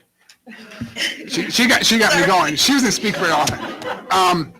But, fortunately, he did have an 8th grade musical. I apologize to the kids. I hope to God that we can figure it out. My other 2 daughters, junior at Central, had a very difficult decision, played baritone. I think of Karen at least once a week, go down the basement. I see that baritone sitting in the box, sitting next to the music stand. She went the sports route in high school. It's very difficult to do both. She's in all AP classes. It's very difficult. She chose that route, but she loved those days that she had. And I hope to God that one day she'll have time to pick it back up and play. My freshman did the same thing, played the baritone, carried that big old thing around. Maybe that's why they're such good at sports now. I don't know, because they had to carry that thing around. But she chose the sports route, doing great at Central. Freshman golf, went to state. Awesome. Very proud of her. But she started out and she had that diversity, and that was because of Karen. So thank you.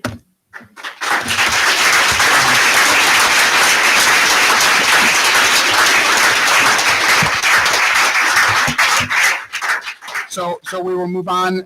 The next thing on here is Dr. Shaw with the tax levy. Or not. Do you want? I don't know if people really want to see the tax levy. Okay, well, we can. We'll give, We can leave the stream going during the recess, just shut the mics off. Can we Yes. do it?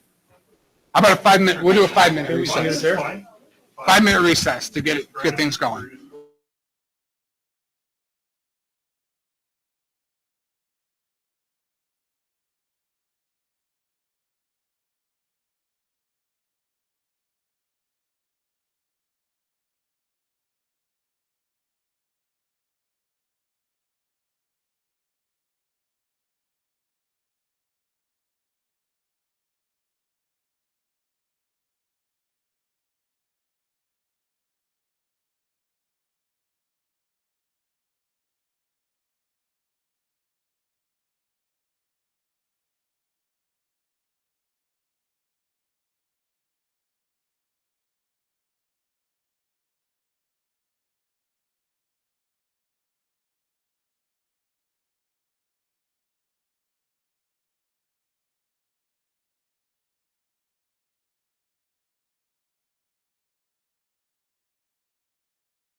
My apologies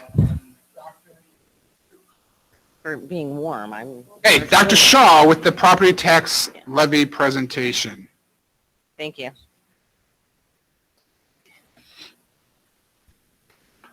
All right, so for our annual tax levy, the timeline for the tax levy, we go through a process. We go through the same process every year, and there's some very specific laws that we need to follow. So we have tonight, you're presented with the tentative tax levy. So we're asking for approval on the tentative tax levy, which must be approved 20 days before the truth and taxation hearing. We publish a truth and taxation notice, which your board secretary, Mrs. Height, will make sure that it gets published. And then next month, we'll hold the truth and taxation hearing and ask for the board formal approval of our levy request, which we will submit to the county clerk. Our levy tonight and levy 23 funds school year 25. Some definitions as we're going through the tax levy. The limiting rate, it's the most amount that we can levy for per the tax rate. The bond and interest rate separate. It's set by the county clerk. The extension is the dollar amount that we ask for. Truth and taxation is the hearing that we will hold next month. Whenever your dollar amount and your extension is greater than 105% of last year's extension, we are mandated to hold a truth and taxation hearing and publish the truth and taxation notice, which will be published between December 6th and December 13th. And then we also operate under a balloon levy. Since we don't know the exact amount of our equalized assessed valuation until next April, we use a balloon levy where we inflate the numbers like a balloon, so we make sure that we capture all the possible revenue that we can. If we don't and our valuation comes in higher, then there's just opportunity that has been missed. So we start our levy by looking at our budget. So we went through the budget with the board. And so some of the things that we take a look at is the final column. Our board policy says to sit between 35 and 65%. So when we take a look at what we've got going in the ed fund, we're in the green. The O&M fund, we're in the green. The referendum money is always what our goal is, to have a zero. Our bonded interest fund is high, mainly because we have a higher balance still based on leftover monies from when we paid off the junior high. And our transportation fund has a very low fund balance due to the purchase of school buses in this fiscal year. Our IMRF, Social Security fund are high. We don't use Fund 60 for capital, but it is in here. And Fund 70 is our working cash, which is kind of the district's savings account. And we are really not using tort and life safety at this time. So when we take a look at our 2023 levy, some of our goals, one of the goals that the board gave me was to maintain a tax rate, to have a stable tax rate in the community. And so that when we take a look at what it's going to end up being, it does look like in 2022 actual, the total tax rate along the bottom, you'll see 2.8395. And then in 2023 anticipated is 2.8349. So 2.83 has been the tax rate for Mokena. And so we took a look at making sure that when we build this levy that we maintain a tax rate. And inside there we have a little bit of maneuverability. And so we are maintaining the transportation levy. We're decreasing the IMRF Social Security because we have excess fund balance. And then our O&M, we have 0.3 from the O&M referendum levy. So we always use whatever the decimal we have in O&M, 0.3 first goes to the referendum money for the projects that are funded with Fund 21. And then our bond and interest is on the underneath the first subtotal line, and that's set by the county clerk based on what our bonds are. And the bonds were issued in 2016, which was part of a project here at MES for the chiller and boiler system. So again, the 2023 tax levy, the cycle, it's half of it comes in the end of this year and the other half is for school year 25. Every school in Illinois submits a certificate of tax levy. This is one thing that's the same throughout. So this is what our actual certificate of tax levy will look like in When we take a look, we put those numbers into our spreadsheet and we take a look at whether there's a truth in taxation requirement. So it does the calculations based off of last year's extension. And so we take a look at the dollar amount from last year and the dollar, oh, keep going, Lincoln. Yep, the dollar amount from last year compared to the dollar amount for this year. And if it's greater than 105%, we hold a truth in taxation hearing. And it is, and so the truth in taxation at 8.22, we do have to hold a truth in taxation hearing.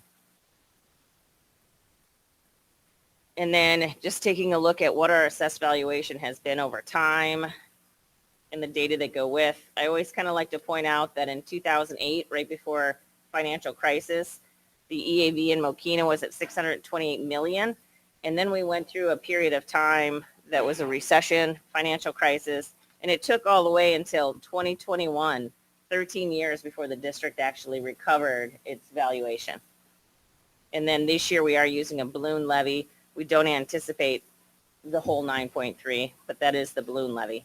One more down, please, Lincoln. This is what I was talking about. Okay. So our CPI history, the reason that we are having a nice increase in this year's extension is because we do have a 6.5% CPI. We operate under the property tax extension limiting law, which caps us at 5%. So we won't see 6.5. We are capped at 5%. Last year was also 5%, and all of those years previous were under 5, so it didn't matter. It's only been the last 2 years where we actually hit the 5% cap. So here's our tax rates. So our tax rates have been pretty steady at 2.8. So for the last 1, 2, 3, 4, 5, 6, 7, 8 years, we've been at right around 2.8, and you can go back to 2.9 and 2.9 to grab more. And so when you take a look at these bars, what this is, the orange on the bottom is the tax levy that goes into the education fund, and the brown goes into the O&M fund. So when the referendum was passed, you see the light purple went really small and the brown got bigger. The light purple was our debt service paying off junior high. And when we paid that off and the community passed the limiting rate referendum, the money now went into the O&M fund to support warm, safe, and dry. Keep our buildings warm, keep our buildings safe, and keep our buildings dry. And so that's the O&M referendum. And this, again, is the stable tax rate, as that's been a priority of the board to me. And so we've been able to do that. And then this is each of the different funds that match. Oh, you're down that one. Okay. Okay, so go ahead. And so this is a look at the tax rate comparison with our other Lincoln Way High School feeder districts.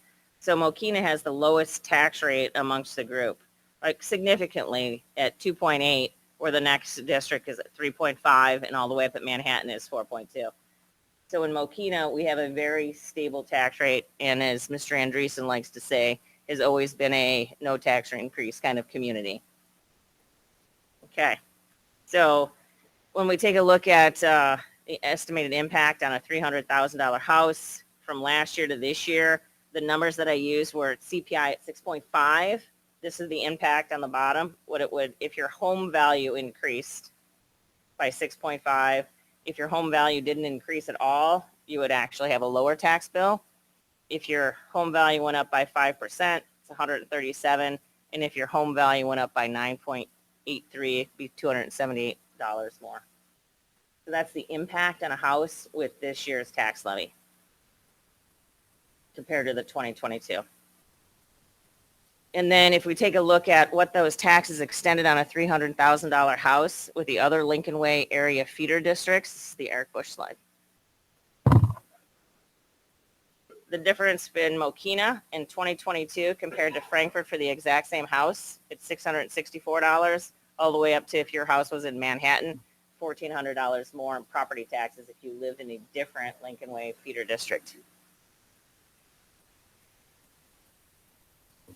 Any questions? Any questions? Dr. Shaw. Yes. So back on the stable tax rate slide, can you refresh my memory? what year did the referendum pass? All right, so what you can see, if you're looking down 2018, Yep. and you go down and look in the operations and maintenance, Yep. and you see it's at 0.21. Yep. The next year it's at 0.3 or 0.5. Oh, I was 0.5. okay. And then you pop up one and you see 0.09. Yeah. You go to the left and you see 0.38. Yeah. Those are the numbers that changed. The bond and interest dropped by 0.3. It Uh-huh. went from 0.38 to 0.09, which is almost like 0.08. So it went down about 0.3. So it passed in 2018, I think is what you're saying? Was that the question? Yeah. Yeah, 2018. Okay. And it took a year from the time that it passed in April because we do that levy funds 2 years out. So the levy from 2018 hit 18 and 19. And so we got half of it in as income in the second half of 19. So we had 1 year where we had half of the O&F referendum. So it was about $1 million or 900,000. The following year, all 1.8 million flowed in. Okay, so can you just explain to me when, I'm assuming at some point the board had established that the goal is to keep the tax rate steady. Yep. And when we passed the referendum, then there was no impact to the tax rate?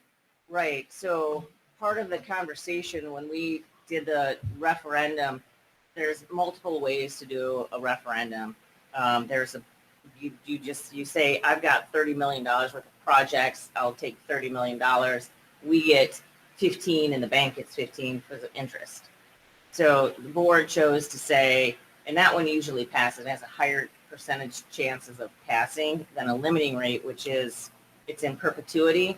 And one of those directives from the board was, we want the money to come in and we don't want to pay interest. We want this 30 million come in over 15 years and we want to spend all of it on our schools, no interest.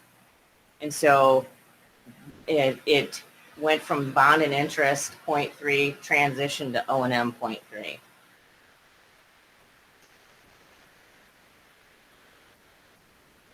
So the tax rate maintained its stability. It was a very unique situation where you had a very unique opportunity to say, we have this bond being paid off with the beautiful junior high of 20 years. So if we pass a referendum, we have an opportunity to have no impact on our tax rate. And so we went through that process. We went through a large process of what we had 3 different looks of 3 different possible referendum options. We needed to build a capital plan that said, what do we need to have done and how much money do we need to have?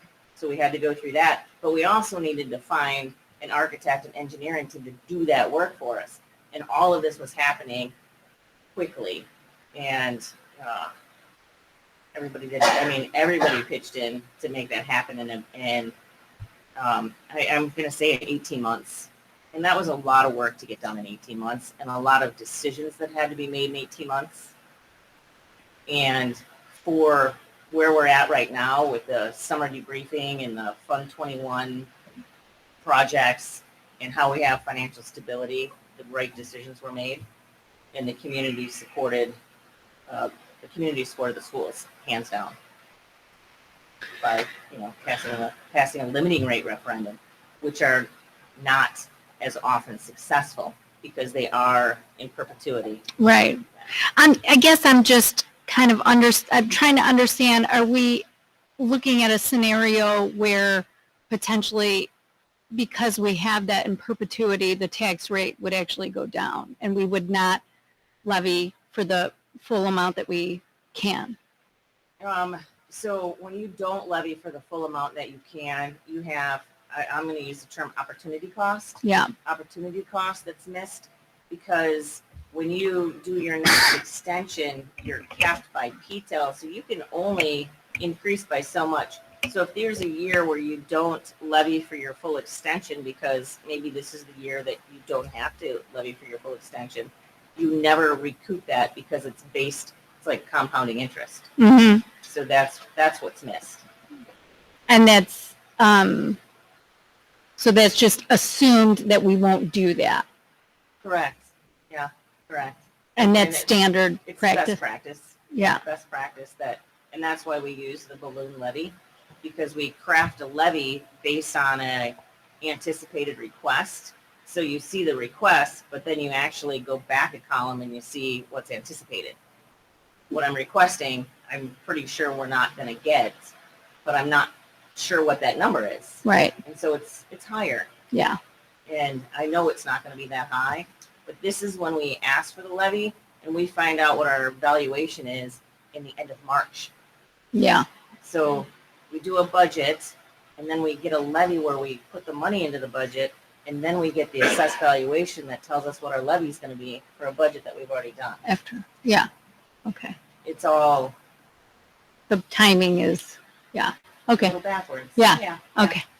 All right. Thank you. You're welcome. Other questions for Dr. Shaw? Okay. Thank you. Next up is our Illinois School Report Card Data presentation. I believe that's Dr. Cohen. Actually, I'll be handing off to Dr. Johnson. Dr. Johnson. Good evening. My presentation this evening is going to provide a highlight of our Illinois School Report Card that was recently released, as well as indicators that make up each school's summative designation. I do want to say tonight, I believe my presentation really displays the power of when our teachers, our administrators, our school board, and our parents come together for our children. While we'll work to continue to improve and we'll work hard every day to do that, I do think it's important that we stop and we pause and we celebrate the work that has been done. So tonight I'm very honored, I'm very proud to be sharing some of the outcomes of the work that had happened last school year, as this data is reflective of last school year. So the first piece of information that we'll look at together tonight is a summary of the outcomes on our Illinois state assessments. I'll be sharing information related to the Illinois Assessment of Readiness, better known as IAR. We'll be looking at math achievement or / proficiency, math growth, ELA achievement, and ELA growth, as well as the outcomes on the Illinois Science Assessment. So we'll start with IAR. For those of you who need a little bit of background, IAR is the ELA and math state assessment that we are required to give in Illinois in all public schools. Students in grades 3 through 8 take this assessment in the spring. It is directly connected and tied to the Illinois learning standards in both math and ELA, and it is taken on a computer in our district and across the state. A little bit of background regarding the performance levels that we'll look at this evening. The overall assessment is broken down into 5 levels.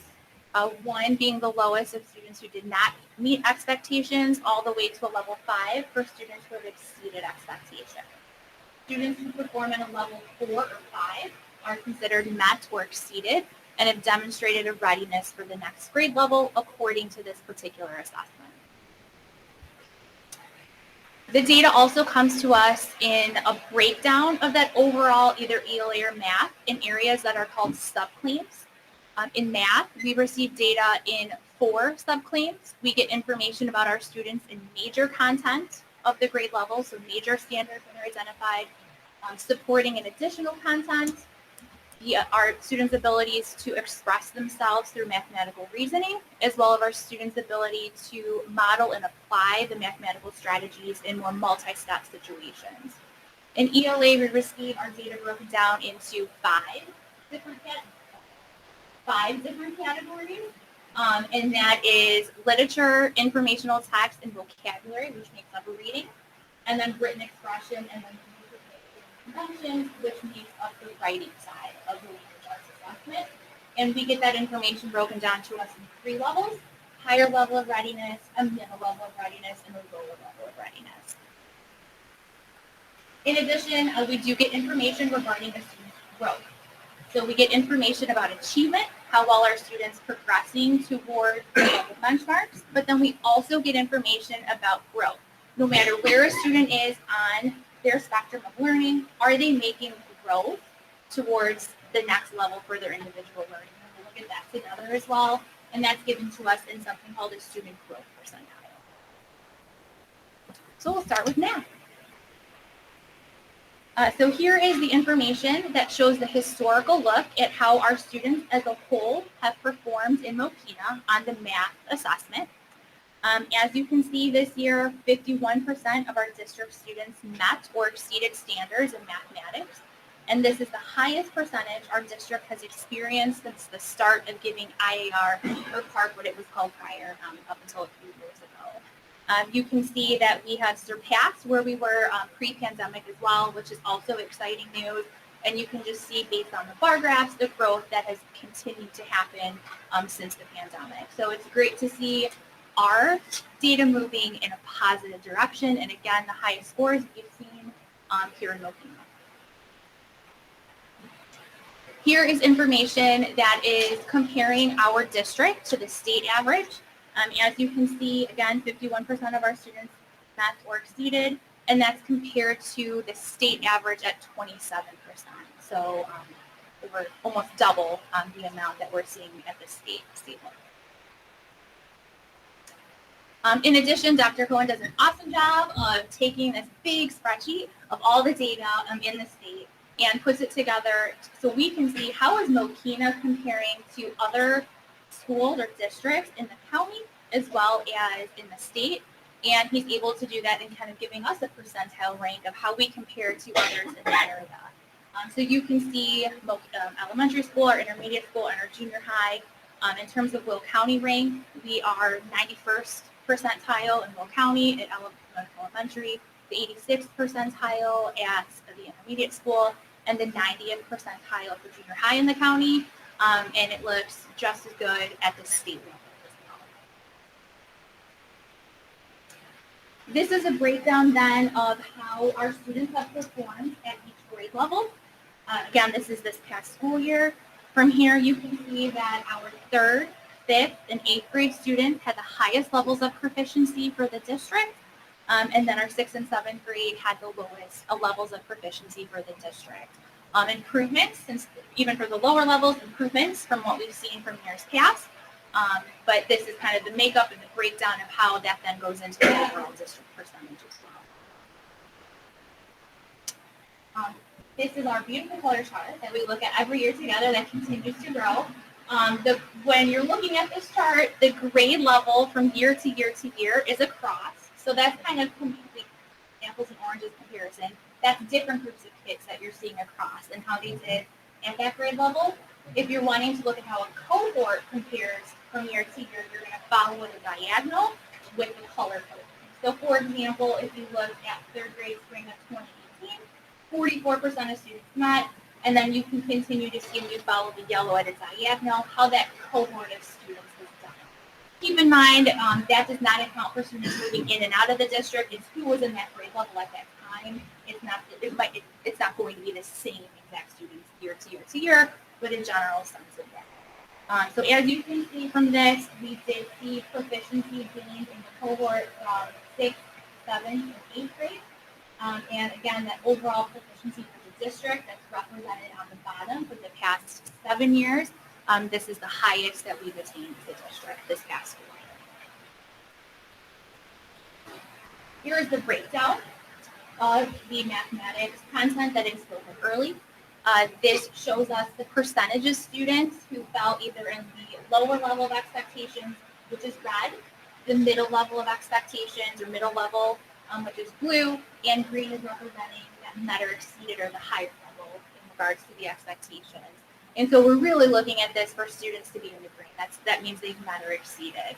This gives us a nice glance because we're able to see what subclaim areas are relative strengths for that particular grade level.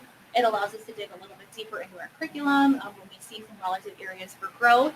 And I've just put some boxes around those different areas for each grade level, just representing that relative strength in green and the relative area for growth in red. The major content makes up the majority of, or the highest amount that goes into the assessment. So that's the area we would want to see the most proficiency in. And that major content is also what's sprinkled into the reasoning and the modeling section of the assessment. So it's good to see that the majority of our grade levels have a relative strength in the major content, as that is the main emphasis of the math. The other piece that's really important to look at as well is not just the achievement, but also the growth that the students in Mokena are having in regards to math. So the growth is looking at the students who have the same starting point from the year prior's assessment and comparing it to how students with that same starting point across the state performed on this past year's assessment. So it's comparing students with like starting scores and how they performed the next year compared to those peers. And so we're given, each student is given a growth percentile. 50th percentile would be that average growth. Anything above 50th, you're growing more than expected or more than the typical or the average student in the state. And then anything below 50th percentile is less than average growth. So you can see here all of our grade levels, when we look at that average student growth percentile, grew at a greater rate than the state students. And when you look at the highs, you can see that they really grew a lot more than the state growth average, and then actually put us in the top 3.2% of schools in the state of Illinois in terms of growth in mathematics. So as we think about next steps, again, we're celebrating, but we always think about what do we do with this data? How does this move us forward as a school, as a district? As you've heard from our principals, their school improvement plans have a focus on writing. Our teachers, especially at MIS and the junior high, are continuing to work through that reasoning aspect that includes that argumentative writing, the CER that they're both working in year 3 at the junior high, year 1 in Mr. McAtee's building. And again, that ties directly to that subclaim CMD. Our MTSS committee is continuing to work and finalize, as you saw in my report this evening, on our multi-tiered system support handbook. That's really going to put standard procedures and practices into place that help us really review our data, ensure that we have standard practices and how we're assigning interventions to students and ensuring that students continue to make progress when they are meeting standards, not meeting standards, excelling with standards. In addition, also continuing, we did add an additional section in both 6th and 7th grade this year for enrichment math classes. So we're hoping to see the number of students exceeding standards increase as a result of that. And as you saw in my board report this evening as well, we have begun that research and exploration phase of our strategic plan as it relates to looking at additional opportunities for enrichment in math beyond 6th grade. Any questions on math before I move to ELA? Lots to celebrate, in math. And, all right, we'll look at ELA then. So here is the breakdown of the last 5 years. There was no 2020 data due to COVID. We didn't test that year. But here's the breakdown of the past 5 years of our data. This past year, 54% of the district students either met or exceeded in ELA. Again, this is the highest percentage of our district has experienced since the start of IAR/PARC. And another thing to note here, we've nearly doubled the percentage of students who exceeded standards this year in ELA. Here is our comparison as it relates to our district ELA scores to the state of Illinois. Again, Mokena outperformed the state average with a comparison of 54% of students meeting and exceeding as compared to 35% at the state level. Here is the breakdown of how each school performed in comparison to the Will County percentile rank in the state of Illinois. Again, we were on that upper half when we look at the Will County performance at MES and MIS, at the 84th percentile in Will County at the junior high, and those numbers are even higher than when we break that out and look at more of the state level. Again, we're performing above average within Will County and the state of Illinois schools.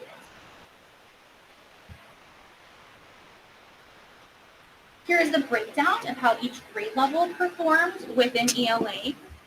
You can see from 3rd to 8th grade, 6th and 8th grade had our highest proficiency levels for the district, and 3rd and 4th grade did have the lowest proficiency for the district. Hence, school improvement plans are focused on as well as the strategic plan goals that we've implemented the past couple years.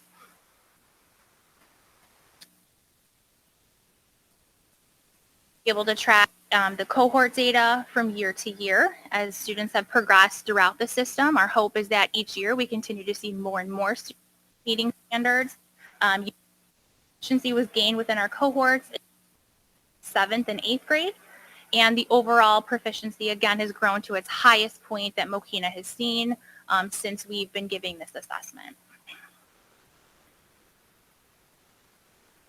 When we look at the subclaims for ELA, we're looking from a reading and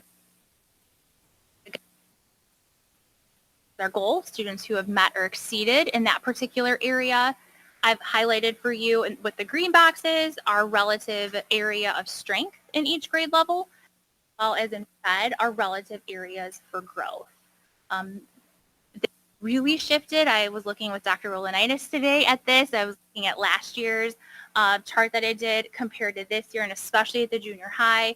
It was amazing to see the presentation all waiting for 6th, 7th, and 8th grade, and now that's green. And so it really speaks to like that's now become their relative strength. And we've heard all about the work that they've done at the junior high, but it's great to see that has really together shifted what was once an area of growth to now become a relative area of strength.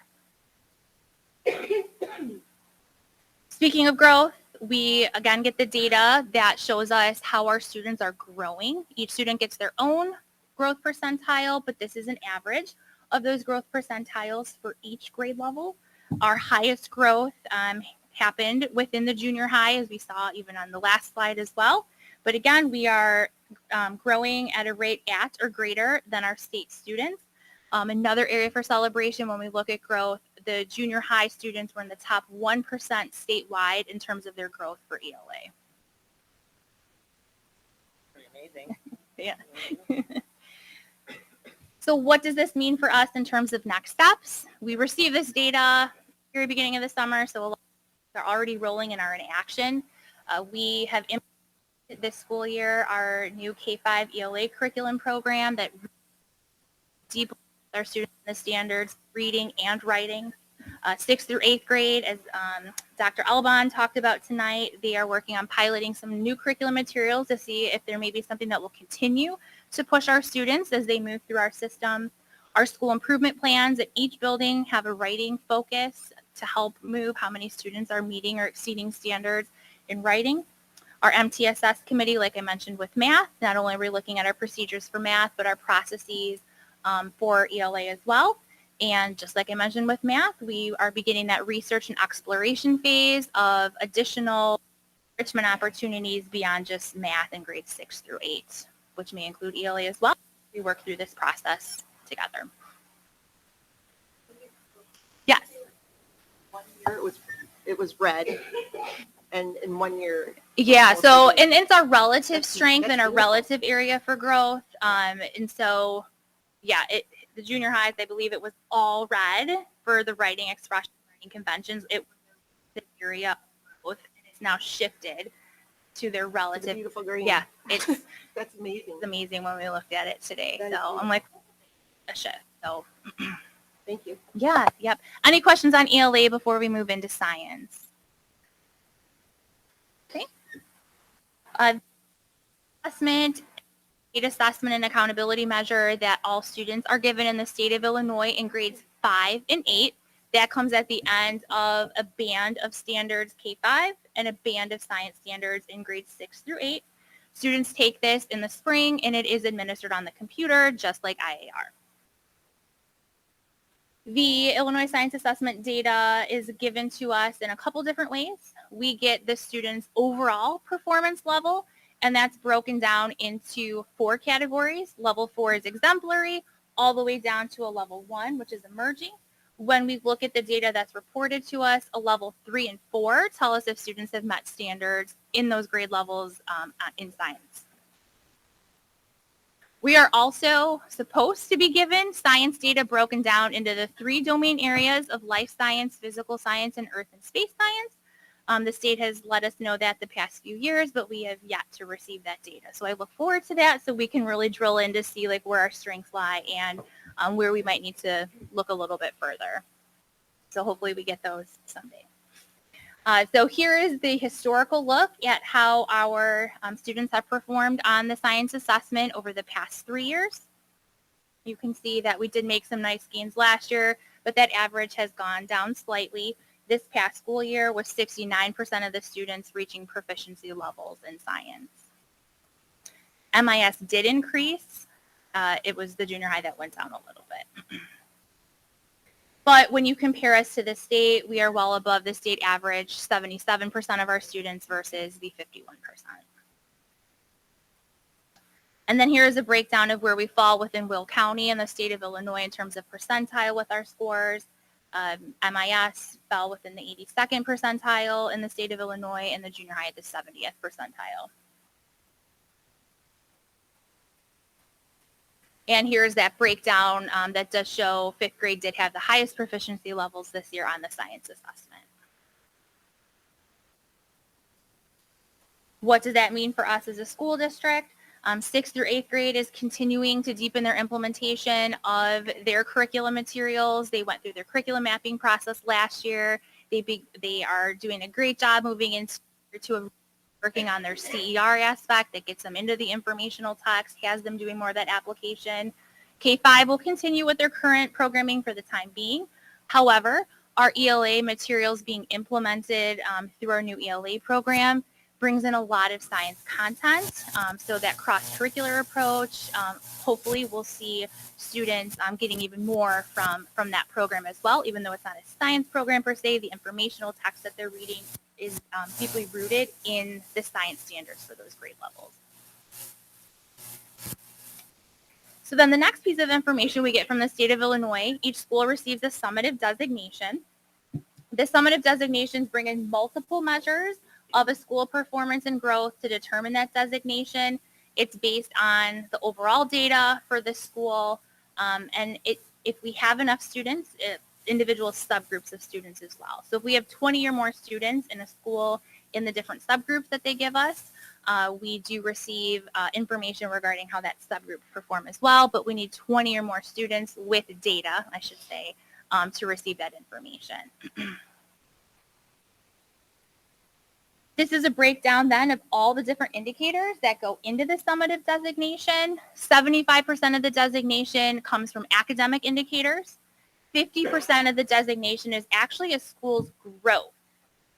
So that standard growth percentile, 15% of the designation is the achievement. So how many students have met or exceeded. If the school gives the Illinois science assessment, science proficiency makes up 5%. And then our English learner progress to proficiency, so how well our EL learners are growing from year to year on the access, also makes up 5%. And then the other quarter of the designation comes from chronic absenteeism rates, which is at 20%. Chronic absenteeism is defined as a student missing 10% of the school year, unexcused and excused.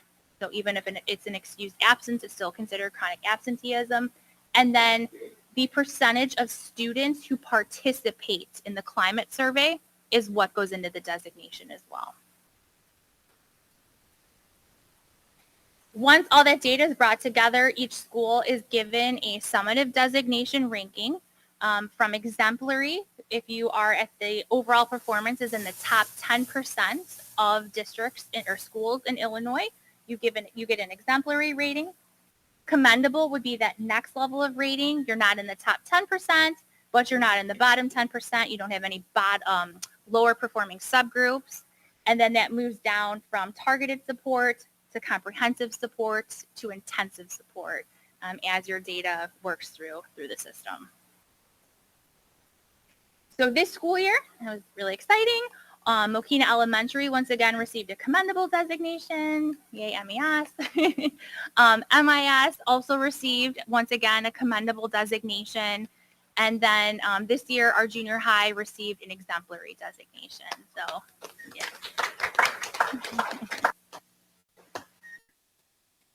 And so next steps with all of that data, our building leadership teams reviewed data over the course of the summer. Our principals have actively been looking at it, both in our school improvement plans It helps us prioritize what we do within our strategic plan. Our building administrators with myself have reviewed the state-provided summative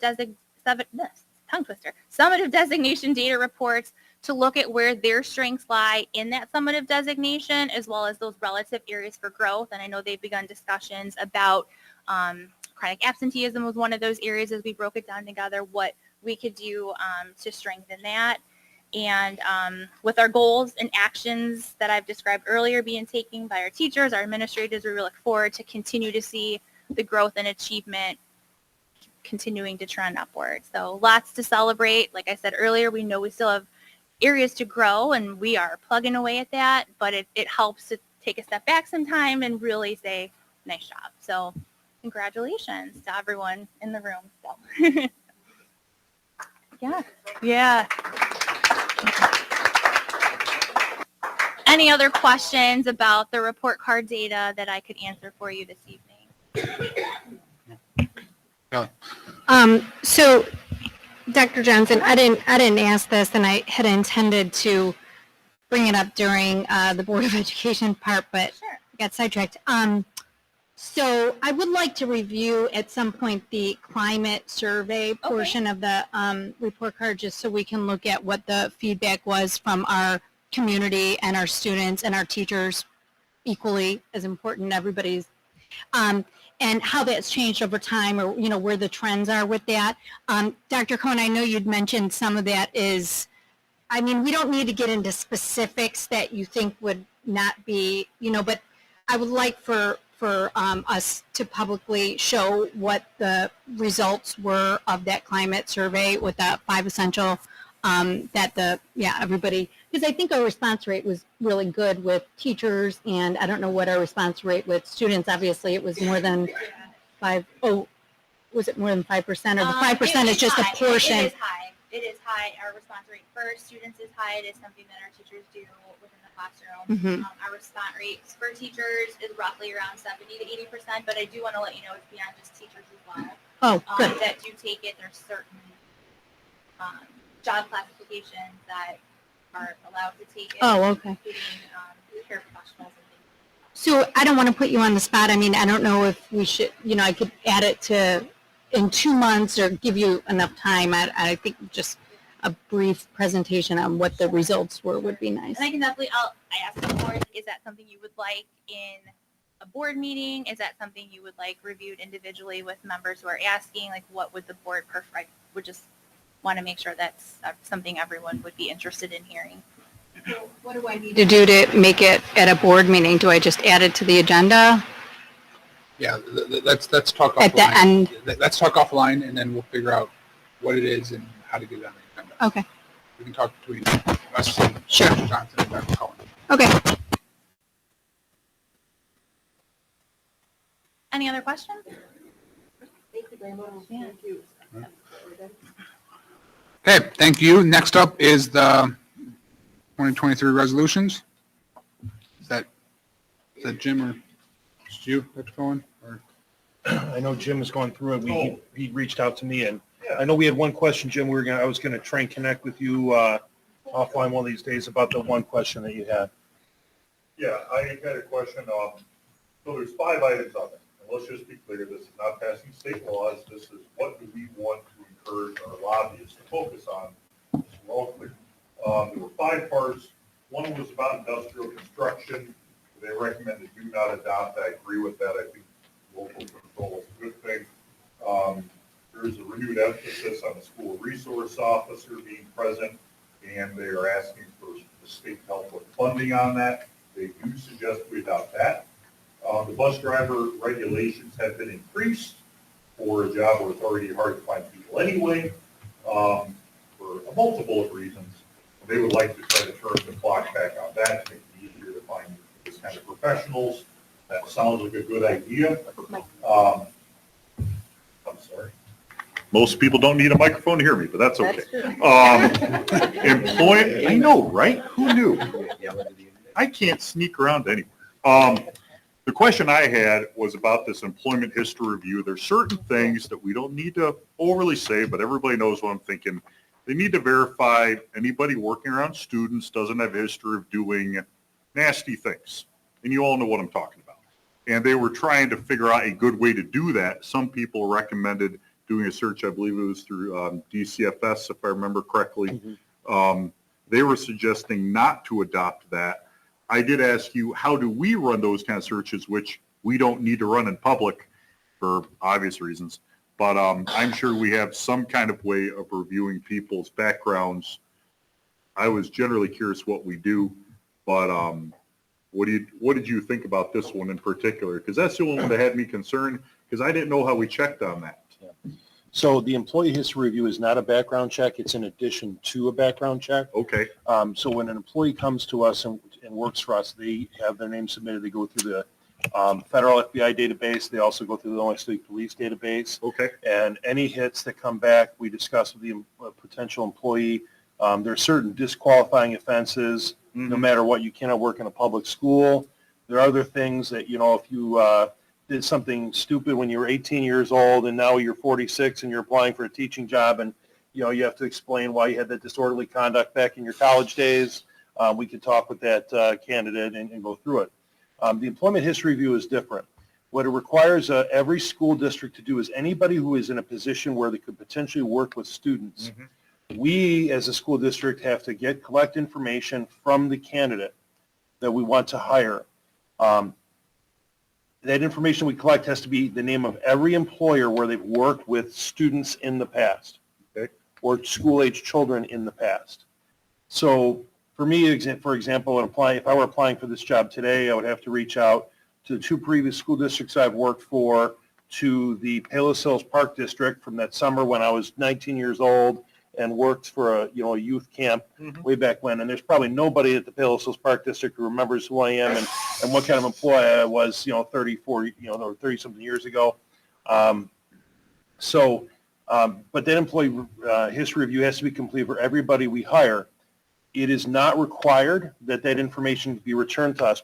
So if we wait 2 or 3 weeks and we don't have a response from an employer, nothing prohibits us from continuing to employ that individual. And many private organizations, let's say work for a daycare, may not return it. They're not under an obligation. Kim Zupancic still follows up anyway on those EHRs. She usually sends a second notification. But it does slow down the process a little bit. I think the purpose of this petitioning for this legislation to be changed is that in the event that somebody had an offense where they would have been accused of an act of, let's say, it really boils down to sexual misconduct, grooming. Yeah, that's what I was trying not to say. That would have been reported to DCFS. Yeah. It should have been reported to anybody who works with children, and so that should show up in their report. I think there are a number of complicating factors which I wouldn't rely on the DCFS database, nor is it it's not designed for this purpose. Okay. And so I believe that's the reason why the IASB has said, you know what, we'll just leave it as it stands. Well, and I wanted to see what we were doing as a comparison, because that kind of lines up with some of the rationale for suggesting not to adopt it. But I was curious how we handle that stuff, because you're trying to keep these kids safe. It is a brand new process, July 1st of this year, and Kim's doing an awesome job following up on those with our new hires. Okay, so that one is recommended do not adopt. And then there is a 5th one for alternative safe school funding that is also recommended do not adopt. So overall, we've got 2 recommended to adopt, 3 declines. That's what they suggest. Sounds pretty fine. Does anybody have a differing opinion? Because I want to make sure I'm representing all of us when I'm going in there. Sounds like we're good with it the way it's written? Yeah. You guys all good with that? Okay. Then I'm good with it too. Thank you. Okay, thank you. Mr. Everett will be disappointed that there are no paddles anymore on the votes this weekend. There's clickers now. So, all right, Finance Committee update. All right, I'm gonna make it short and sweet because everybody was there except for Sam, and I updated her on what happened. So, we have recap of the summer projects, which thank you for all the pictures and everything. I like seeing the before and afters. And thanks to Dave for being there. And we discussed the levy, which was presented tonight by Dr. Shaw. Thank you for doing that as well. Our next meeting is March 11th at 7 p.m. Short and sweet. Any questions for Lisa on the Finance Committee? Report. Okay. Dr. Cohen, you're next. November being the month of Thanksgiving, I'd like to convey my gratitude for the following. First, the wonderful achievement coupled with the high growth on the IER. To Brittany Coker for the organization of the Lincoln Way Special Rec event at junior high yesterday, which was wonderful. Your son did a phenomenal job, Tessa, singing the national anthem.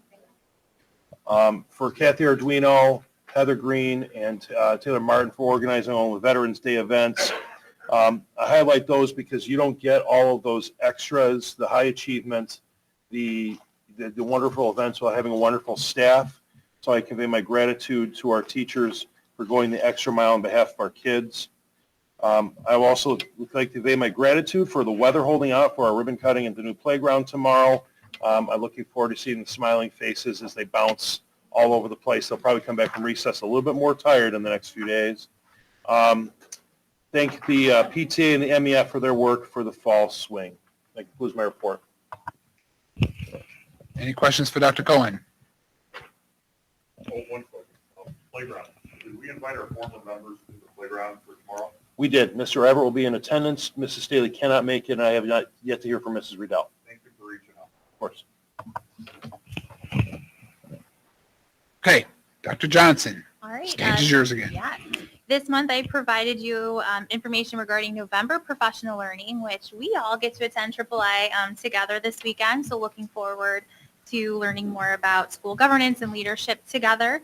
I provided an update regarding where we are in beginning our research and exploration phase of our strategic goal 1C as it relates to Dr. Cohen and I attending the Illinois Association for Gifted Children's annual conference and the work we've done thus far in talking with several potential consultants in their potential partnership in working with us in that particular goal area.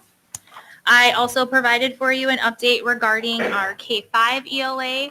I've had the wonderful opportunity to visit many, many, many classrooms over the past few weeks as students were wrapping up their very first module. I was in a couple rooms in 4th grade where students were presenting poetry about something that inspires them. And I will not lie, I cried a few times. They were so meaningful and moving what our students were able to produce in terms of their poems at the 4th grade level. I did provide a couple little pictures for you just to see what that looks like in each grade level. I have an update for you regarding the first pilot that our 6th through 8th grade teachers are completing right now in ELA, as well as an update on where our MTSS committee is in their work this school year. Questions for Dr. Johnson? Okay, moving on. Dr. Volpe.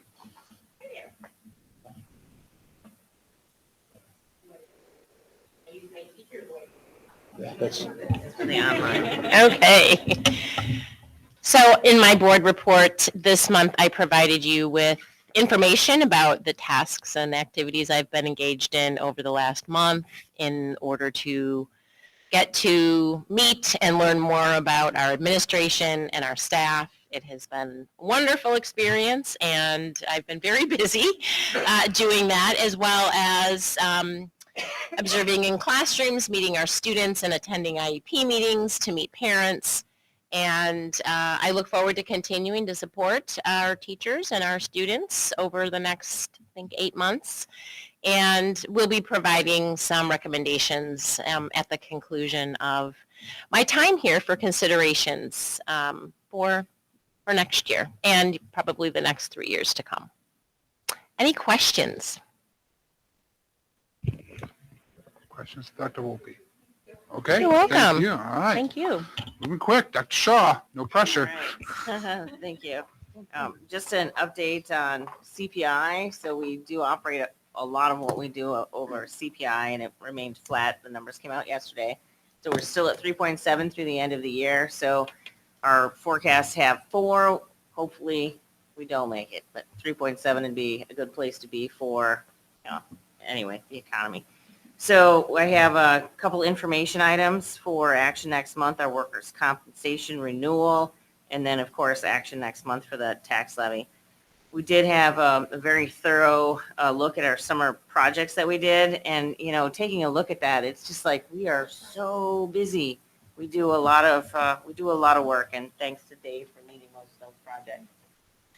And at your table tonight, we've got a cherry sidekick.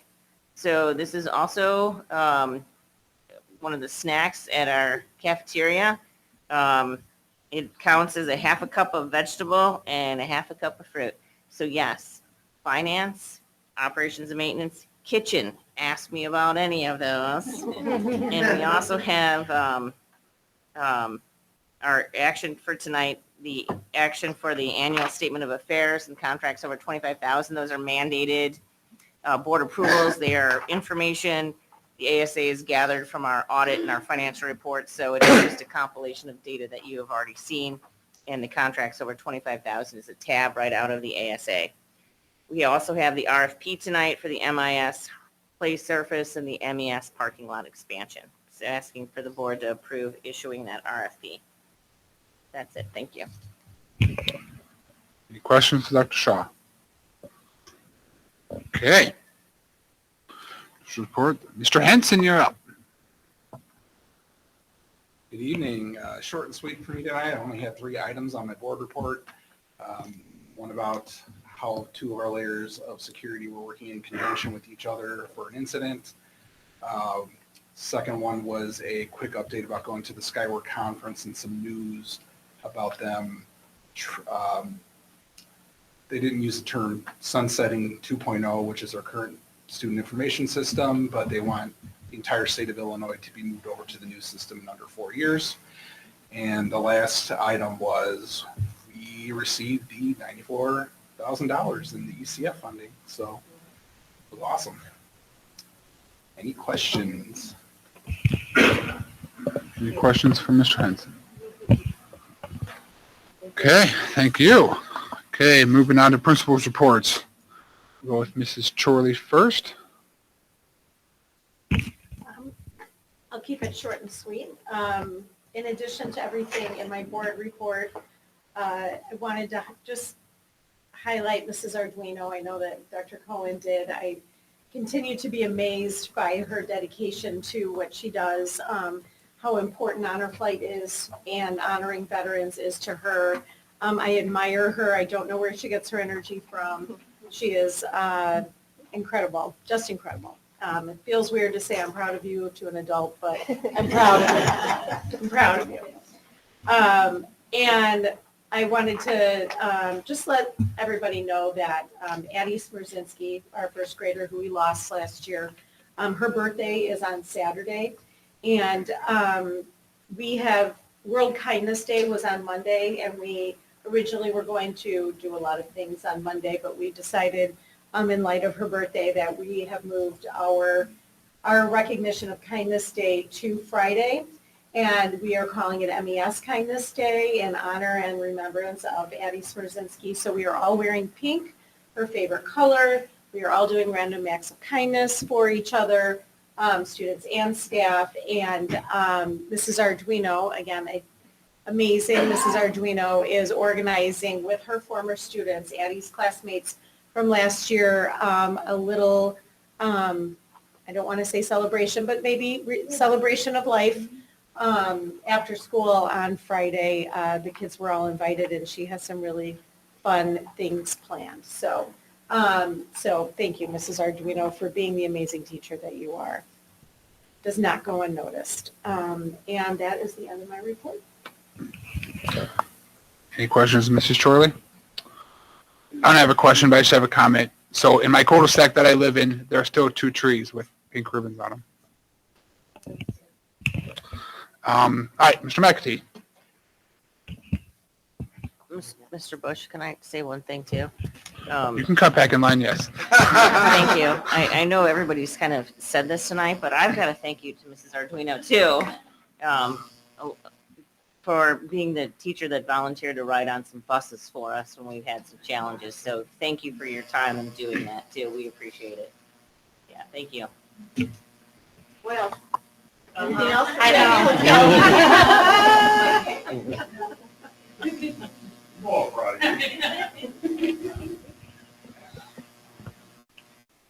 Make this Kathy Arduino Day maybe, November 15th. Okay, Mr. Beckman. Thank you, Kathy. I just had to jump on board. Just two quick things. I want to invite everybody to our DARE graduation on Thursday, December 14th at 9 a.m. Whoever can make it, we'd love to have you there. It lasts just about an hour. It's a great celebration of all the hard work the kids have done for the last couple months. Also, I just want to reiterate what Dr. Johnson said about our performance tasks for our fourth and fifth graders. You know, the fourth grade poems, it's hard enough to get up in front of your peers and present, but now they're presenting something that means something to them. It's very personal. So, it's very challenging. And, one thing that I observed, being in the classrooms is the kids, they were nervous, but, they did a great job. But also the audience, their classmates, they're giving them encouragement as they're walking up. High five, you got this, you can do this. For their presentations, they're smiling at them, they're paying attention. And then on the way back to the seats, they're, again, high-fiving, nice job, well done. So, we got some pretty great kids. And it was very evident this last week, during all of these presentations. So, thank you, parents. Thank you, everybody. Thank you, Kathy, for having great kids.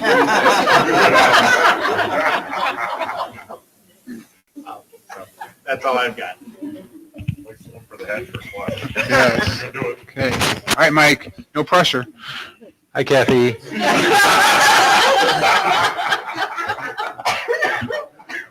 I got the joy of telling her what our totals were for the junior high. So that was a nice moment that I got, and to call her and tell her, hold on your check because we need to make sure that we get that number correctly. So it's a shout out to the Mokena community is very supportive of its people who have served. So we could plan all these things and nobody show up, but they do come. They do come, and they love talking to our kids. They love interacting with our kids, and it shows that we care about them as well. So, and Kathy's a big part of that, and I want to thank the people at the other two buildings too for chipping in. It was great. She just jumped. She's literally right. The email, I think she sent it the night of the board meeting. Yeah, as soon as she walked out of the board meeting to get this rolling for this year. I just want to update a couple of things on here. So when we wrote this, we didn't have the basketball tournament yet. And so we're in the Des Plaines Valley Conference. Each district of the feeder schools hosts something. And because we have two gyms, which I want to thank whoever was here at the time to build two gyms, smartest thing they could have possibly done. So we can hold a tournament like that, and with this fancy new parking lot we have, we can park in there. We actually filled it up and it was overflowing, but it's better than it used to be. Our sixth grade girls, we do the sixth grade girls the tournament. That's the end of their season. They don't go IESA tournament to the state. We came in second to Homer. It was really good. We played in some really, really good games. We barely beat Hickory Creek, and then we played a tough game against Homer, and it was just amazing. And it's great to see these kids involved in things like that. The seventh grade girls, they went to regionals, and they didn't make it out, unfortunately. They lost in the second round.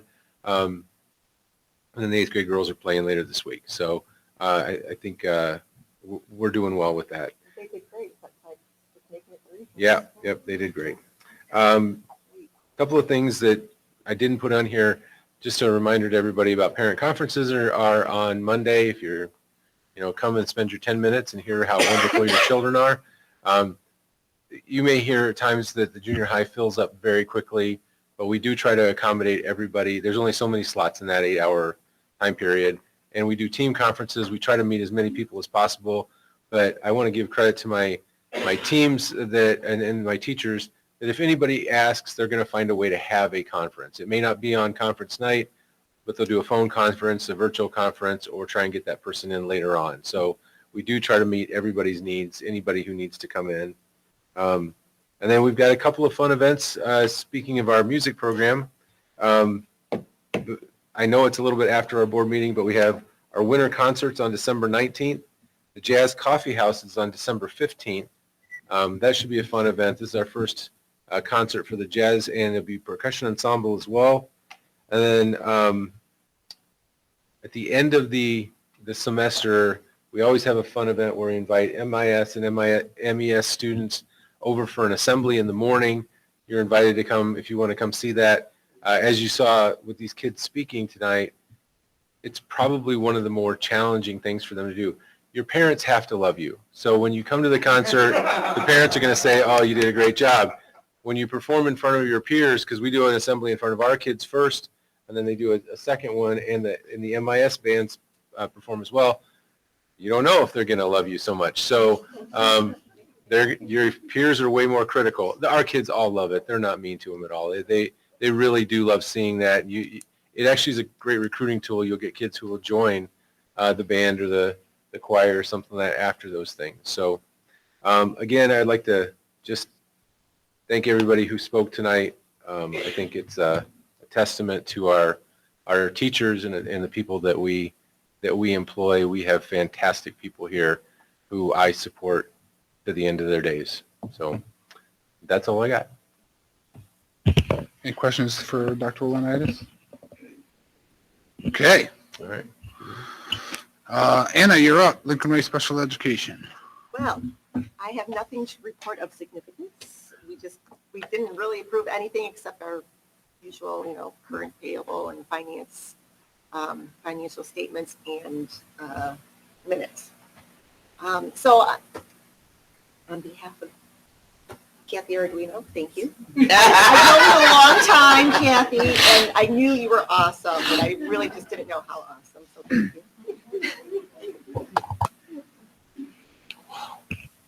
Shameless plug. Man. Okay. All right. We had some FOIA requests completed here. Action items. All right. Kathy, you ready? Okay.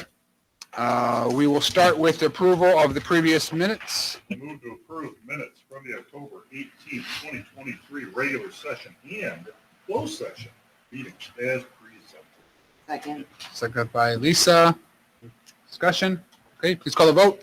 Mr. Andreessen? Yes. Mrs. Briscoe? Yes. Mr. Bush? Yes. Mrs. McMillan? Yes. Mrs. Ost? Mrs. Tunney? Mrs. Zelinski? Yes. Okay, motion passed. Next up is bills. Anna Briscoe had them this month. I move to approve the monthly bills as presented. I want to say thank you. Dr. Shaw, for reading it. All my questions. I appreciate it. Seconded by Julie. Any discussion? Okay, please call the vote. Mrs. Briscoe? Yes. Mr. Bush? Yes. Mrs. McMillan? Yes. Mrs. Ost? Mrs. Tunney? Yes. Mrs. Zelinski? Yes. Mr. Andreessen? Yes. Okay, motion passed. You're stuck with me next month, Dr. Shaw. Just be aware. Yes. Good luck. No, you do fine. Okay, personnel. I know you're going to call in sick that day. All right, personnel. I move to approve personnel recommendations 7C 1 through 5 as presented, subject to successful definitions.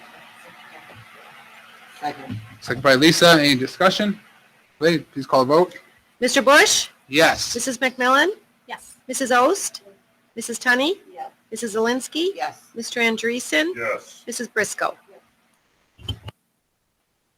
Okay, motion passed. Congratulations to those teachers that earned tenure and then those in retirement. You will be missed. Okay, next up is Residency Investigative Services Agreement.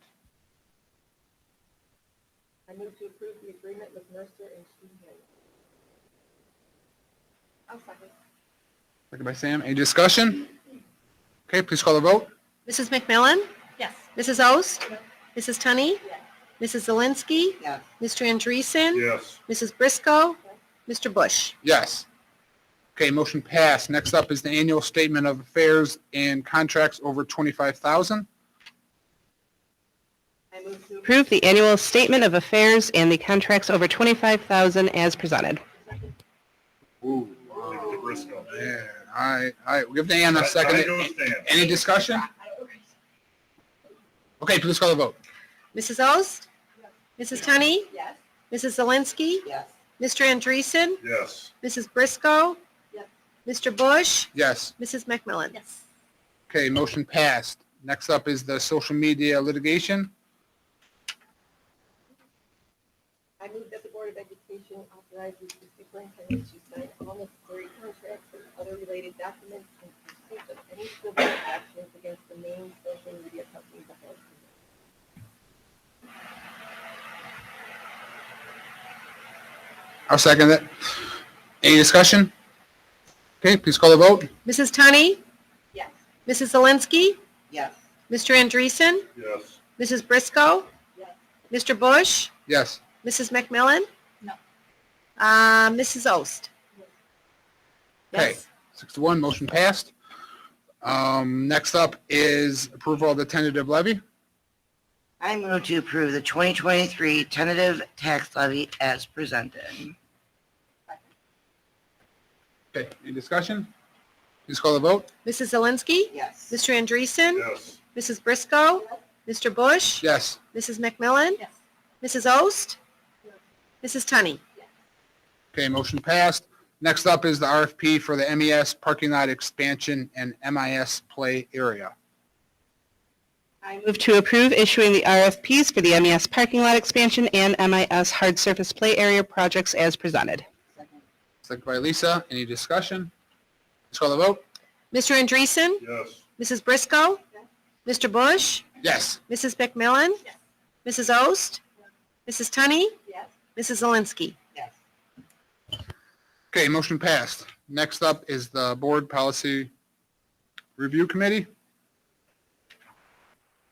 I recommend that the Board of Education create a board policy review committee as presented. Anna? Yeah. Okay. Any discussion? This is about the board policy review. Yes. We're doing them all individually. Fair enough. Okay, please call the vote. Mr. Andreessen? Yes. Mrs. Briscoe? Mr. Bush? Yes. Mrs. McMillan? Yes. Mrs. Ost? Mrs. Tani? Yes. Mrs. Zelinski? Yes. Okay, motion passed. Next up is the Enrichment Committee. Eric, can I move that we table this for next month? You The can make- vote? You can make a motion to table. I make a motion to table the vote till next month, December. For a second? You need to do a second during the conversation. Yes. Yes. Second. Hey. Second to table it. All right, now, before we vote, any discussion? Well, I'm going to explain maybe why is that okay? Yeah. So Dr. Johnson and Dr. Cohen are in the process of getting proposals for an enrichment consultant. And so I think it's just, it would be nice for the board to have that information. I expect, would you say that's reasonable in the next month? Or, I mean, we could table it again if you don't have it in the next month. I would assume that you would be getting something. Yes, that's reasonable. Okay. So that's the reason for my tabling it. Okay. Any other discussion? Okay, please call the vote to table it. Mrs. Briscoe? I'm going to say no, and I'm going to say why. I'm going to say no. I don't think it's my place to be involved with what our teachers and our curriculum are doing. I don't think we need an enrichment committee. I'm going to leave that to those who are in charge of that. So that's enough. Okay. Mr. Bush? I'll go yes. Okay. Mrs. McMillan? Yes. Mrs. Ost? No. Mrs. Tani? No. Mrs. Zelinski? No. Mr. Andreessen? No. Okay, so motion failed to table. So now we will, on the agenda, we need to, gosh, what would we do? Yes. Agreed. So I'll motion. I recommend the Board of Education create an enrichment committee in July. Okay, do we have a second? I second. All right, Kelly seconds that. All right, so this vote, a yes vote now would be to create an enrichment committee. A no vote is to vote against an enrichment committee, just to be clear. Okay, Ready? please call the vote. Okay, Mr. Andreessen. No. Mrs. Briscoe. No. Mr. Bush. No. Mrs. McMillan. Yes. Mrs. Ost. No. Mrs. Tunney. Mrs. Zelinski. No. Okay, motion failed. Next up is the Board of Education Safety Committee. I recommend that the Board of Education create a safety committee as presented.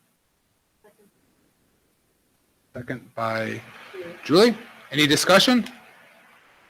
Kelly? Yes, I have a discussion point. So the safety plan, Dr. Cohen, is that going to be on the agenda then next month in December? It is.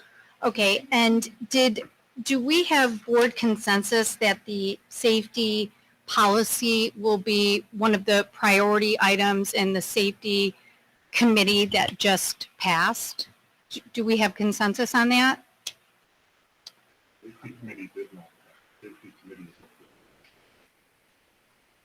Okay, so what I was asking is, do we have board consensus that the safety policy will be a priority item of the policy committee that just passed? I don't want to speak on behalf of the board. Committee that hasn't even been formed yet, let alone has their direction. Direction is also.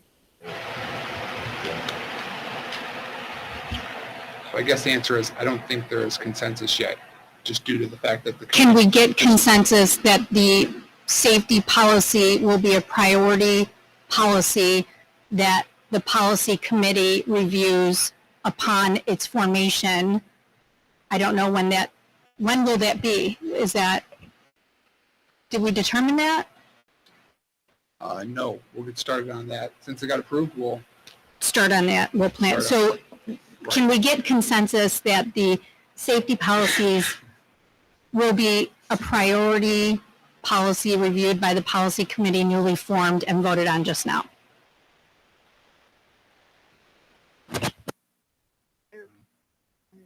Okay. I think if it is something that is in the policies, and if it comes up in our policy review, then it would get reviewed. The document that was shared by Dr. Cohen will be reviewed during a board meeting, and I think with those two reviews that the issue would be covered. That's just my opinion. Okay, any other comments? So. Just further the discussion on that, the plan is a portion of the policy. So the plan is part of the overall safety policy. And so I'm just asking if we can get a priority look at our safety policy when we meet with the policy committee. Can we prioritize safety as being one of the first things we look at?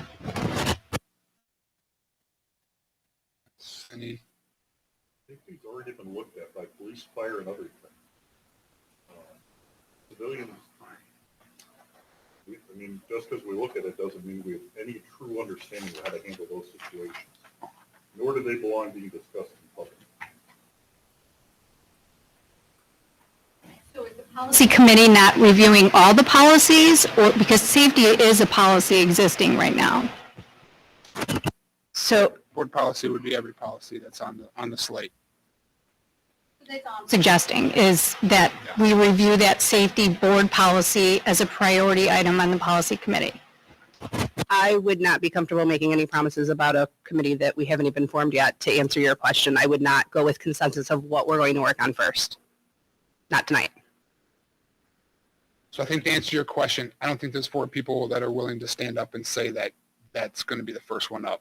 I think due to reasons that they've said, the committee hasn't even been formed yet. To tie their hands, I think, is what I'm getting, I guess, is that that's the case. Does that Okay. answer your question? Yeah, I mean, I was going to be willing to just forego the safety committee if the board was willing to say that it was going to be a priority topic in our newly formed committee. And so I'll leave it on the table then. Okay. So with that said, I believe we had a first and second, correct, on the committee? Okay. So this is, a yes vote is in favor of creating the safety committee, and no vote is against the safety committee. Okay, let's call a Okay. vote. Mr. Bush? No. Mrs. McMillan? Yes. Mrs. Ost? Mrs. Tunney? Mrs. Zelinski? No. Mr. Andreessen? No. Mrs. Briscoe? Okay, motion failed. Next up is the Parent-Teacher Advisory Committee. That, Julie, I believe you recommended that. Do you have anything to say? I recommend the Board of Education create a parent advisory committee. Second? Okay, any discussion? Yes. So our board policy 2.15 says that we have a parent-teacher advisory committee. It says that it consists of parents and guardians and teachers, and may include persons whose expertise or experience is needed. This is a policy that the board has already adopted and revised as recently as August of last year. The board has established this committee exists. In addition to that, it is part of Illinois school code that a parent-teacher advisory committee exists in reviewing disciplinary policies and procedures. And this is school code. I sent you guys all a copy of this just for your reference. So I just want to, say that currently we don't have it. Our policy says we need it. The law says we need it. And I just want to put that out there before the vote. Okay, any other comment? I do have a quick comment. Dr. Cohen, you had mentioned that the Parent Advisory Committee is one that covers the Parent-Teacher Advisory Committee. I think if we just make that OMA compliant, I think that would be a positive step that could achieve the same goal. If that's something that, if folks aren't willing to support a Parent-Teacher Advisory Committee as presented, I would be, I would like to see that as a consideration to treat that committee the same as our other committees with which are OMA compliant.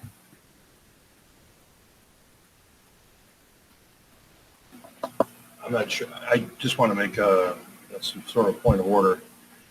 Whether no matter what the committee is, doesn't matter which one it is. If there are more than 2 board members in attendance, we have to comply with OMA.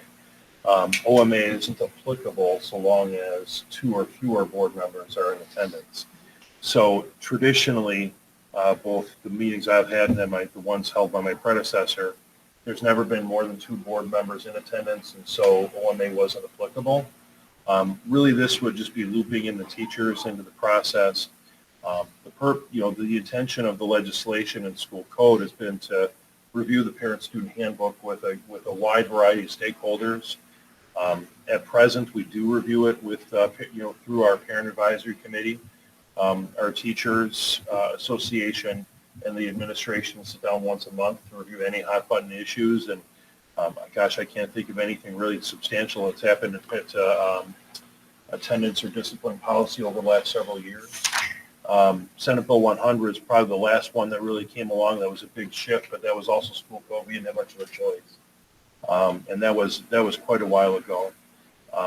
So, yeah, I mean, we can certainly go that route. Mr. Bush and I did discuss the legal implications of not having teachers attend those meetings. Really, essentially, the group sends the teachers because we've traditionally have that group meet during the school day. because once we get outside of the school days when things get complicated. Yeah. It's when we have administrators that are supervising basketball games and teachers that are coaching and, parents that are out running their kids around. And so it does limit then the pool of interested candidates who are willing to give their feedback. But we can certainly look at that. Even the group that applied this past cycle for this year's parent advisory team, the largest amount of people were available during the day. So we had fewer individuals that had free time outside of school hours, which is why we're meeting when we're meeting. But I will leave that up to the board. So my only comment would be, unless I wasn't trying to pull all the Yeah. teachers into your meeting. I just really have enjoyed being able to hear from the community when I have been able to attend. So that's why I was just asking if it could be run in the same fashion. Thank you. So I guess my question is, we say, I recommend Board of Education create a parent-teacher advisory committee as presented. I'm not sure what that means. Nothing to my knowledge has been presented to us other than a discussion item last month that we discussed. Unless I missed it, I don't have any. When was it? I did distribute something. And then the alternative was okay. to utilize the structure that's been in place for the parent advisory committee. Okay. All right. Well, That was just a straw man, right? I wanted to get the conversation started. Yeah. All right. Okay. Well, I stand corrected. I did not see it. So, Should we table it so we can? I mean, I don't know. I mean, I'm just 1 of 7. So, I mean, I can't see it. So I can't say yes because I don't know what it said. So, did everyone else see it? Besides me? I am honestly not. Oh. Extras. All right. Well, what's that? Wait, I'm sorry. Mr. Andreessen, did you have a question? I didn't hear it. If you did. No, actually, Oh, okay. I was My doing a fault. keyword search in my board packet because someone said it was in extras. I've seen this go round and round, but to the best of my knowledge, if teachers were to come to this, they wouldn't be paid to come to this, if I remember correctly, and that was part of the problem as well. But from what I understand, all relevant points we were taken into consideration, and to insinuate that we were doing something illegal is not exactly accurate from what I understand. So I would like to just keep doing what we're doing. So if we took a vote right now, I'd say no, because I don't see the point in this. Well, We already have a procedure in this. Mr. Andreessen, I didn't say we were doing anything illegal. No, you didn't. What I'm saying is, I would like to hear from the community, and I feel restricted that I can't go. I would just like it to be OMA compliant. That's all I'm asking. If we don't want this structure, like I said, I just tried to have the conversation. We don't have to vote on what I presented. I even said that when I presented it. I just want, so all I'm saying is I would like the opportunity to hear from the public and not be restricted on the 2 members, just like we do with the finance committee, and it's just helpful. That's all I'm trying to do. The MTA contract says that, my interpretation is that teachers will get compensated for serving on district committees. So I just personally do not see why this committee would not be something that teachers, if they were willing and available, would be compensated to serve on. Have we had a conversation with MTA or any of the teachers to understand their That's what I would like to know. how this would work, or how a teacher would apply for this, or how the process would work? I have not said any, I haven't spoken with the teachers. Each time, candidly, each time I try, it's misinterpreted as me trying to do something. So, all I want is to hear from the community and, if the teachers want to go, that would be great. If not, that's fine. I just want to be a part of the parent advisory committee. Regarding teacher compensation, when we ask teachers to participate in curriculum committees, MTSS committees, things of that nature, if they cannot be scheduled during the teacher workday, they are compensated for their work outside of it. That is generally work towards creating district curriculum, work towards creating district resources. When teachers serve as representatives of the bargaining unit, that is not compensated by the school district.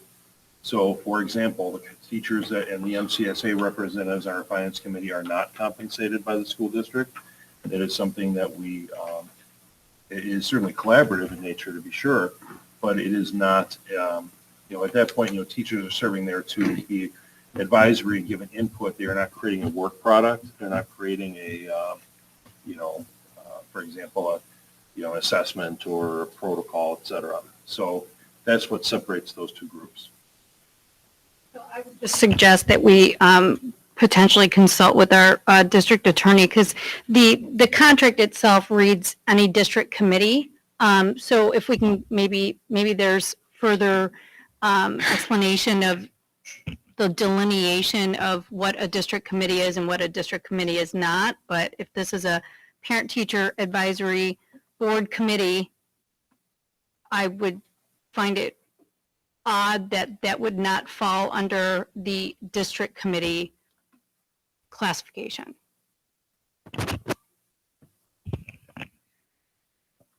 Okay, so I know there's a motion on the thing. We had a second. I personally am in the camp that I have more questions than answers at this point in time. So I know that there is a first and a second. I can't remember who did the first and second. I know our. Okay. Thank you, Kathy. Keeping it straight. I like it. Okay. I think that we need to table this because I can't vote for it tonight because I just have, if I have more questions than answers, it doesn't make any sense. So, first, before we do that, we have to, not amend, but we have to back off, what do you call it? Not back, rescind. Thank you. It's late. It's 10:28. Thank you very much. So, we need, whoever made the motion to rescind. I move to withdraw the parent-teacher advisory committee at this point. Okay, and who did the second? Second. Anna, okay. And you rescind as well? Okay, alrighty. The first and second are off the table. So now I make a motion to table the parent-teacher advisory committee. Do we have a second? Second by Julie. Any more discussion? Okay, please call the vote. We got there. Mrs. McMillan? Mrs. Ost? Mrs. Tunney? Mrs. Zelinski? Mr. Andreessen? Mrs. Briscoe? Mr. Bush? Yes. Okay. Motion passed. We got through it. Thank you for that out there. Okay, next up is approval of out-of-state travel. I move to approve the 2024 Washington DC trip as presented. Second by Anna. Any discussion? Please call the vote. Mrs. Ost? Yes. Mrs. Tunney? Mrs. Zelinski? Yes. Mr. Andreessen? Fun. Mrs. Briscoe? Learn something later. Mr. Bush? Yes. Mrs. McMillan? Okay, motion passed. Items for the December agenda. Dr. Shaw always has stuff. We'll have the truth and taxation hearing, followed by the request for board approval of the tentative levy. The other action item will have bids for the MES front door. We have that bid opening on the 28th of November. And the workers' comp renewal. Those 3 items. Always a full agenda for you, Dr. Shaw. Anything else? Well, I guess we tabled a couple things too, or we could tabled one tonight. So that could potentially come back up. So, okay. Alrighty. I will start with, for the good of Mokena, I'll start with, there's a little known Veterans Day Assembly that happens here in Mokena. Then I'd like to, wait, am I 2 hours too late? Sorry. All right, sorry. It's 10:30 at night. I try. I'm a finance and accounting guy. We don't get very, so got to do what I can. So thank you. But hey, thank you, Kathy.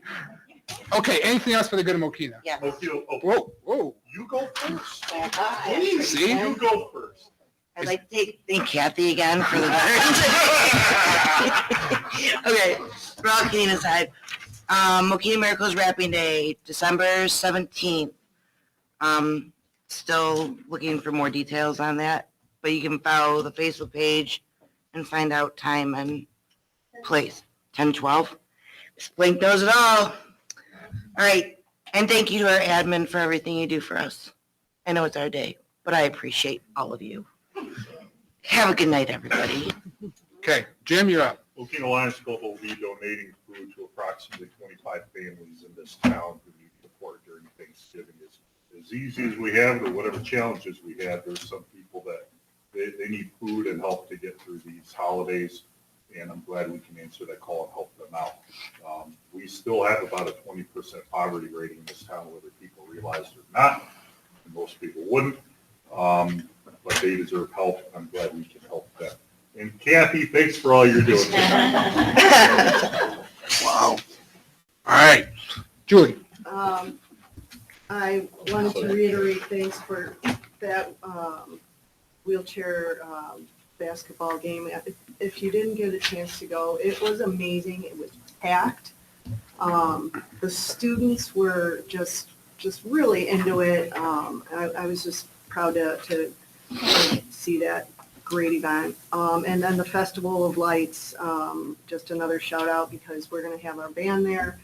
And the PTA and MEF raffled off the ribbon cutting,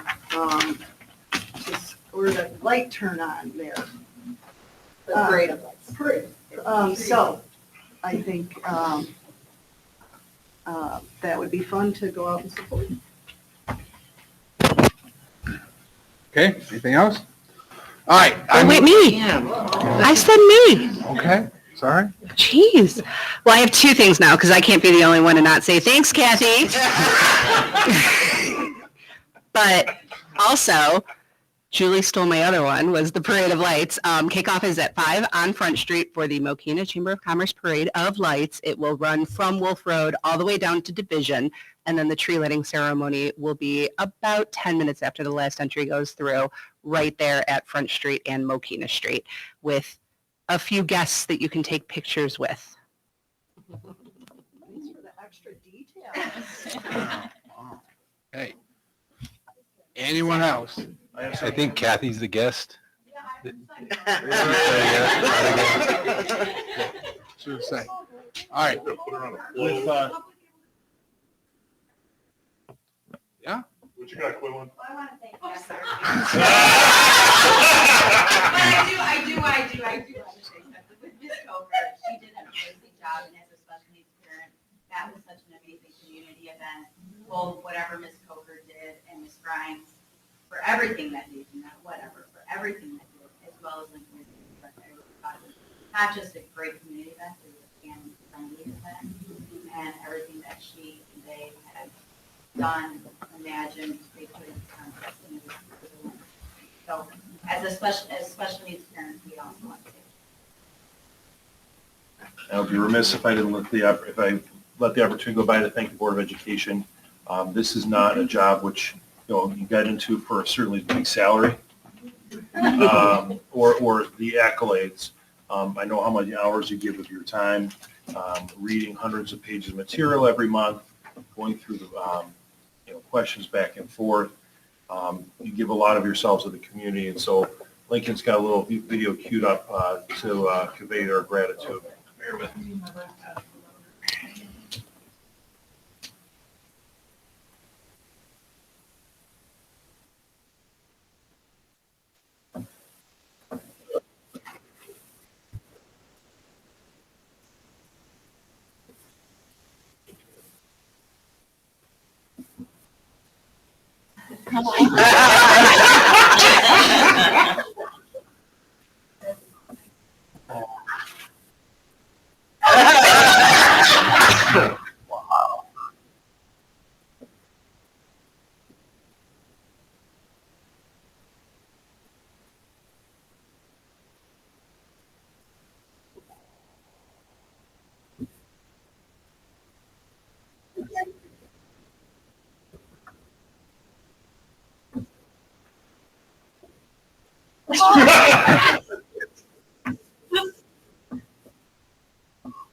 I will send that to all of you tomorrow, so that way you'll have it.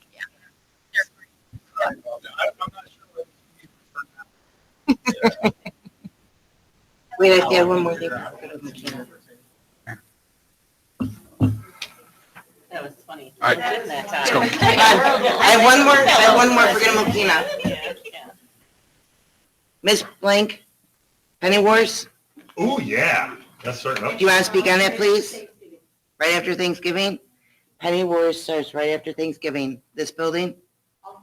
All three buildings, ooh. I heard dollar bills count as good things. So that is for the good of Mokena as well. Thank you, Mr. Blank. Okay. All right, I move that the Board of Education adjourn to closed session for purposes of the employment, compensation, discipline, performance, and dismissal of employees, collective negotiating matters between the public body and its employees of their representatives, security procedures, student disciplinary cases, and the placement of individual students in special education programs, with no action after closed session. Is there a second? Second. Second by Lisa. Do it to Lisa. We'll go to Lisa. Any discussion? Okay, please call the vote. All right, Mrs. Tunney? Yes. Mrs. Zelinski? Yes. Mr. Andreessen? Thank you for coming. Good night. Mrs. Briscoe? Yes. Mr. Bush? Yes. Mrs. McMillan? Mrs. Ost? Perfect. Thank you. Adjourned. Okay. And thank you, Mrs. Arduino. Yeah. 10 minutes. 10 Six minutes. veterans on us. Like,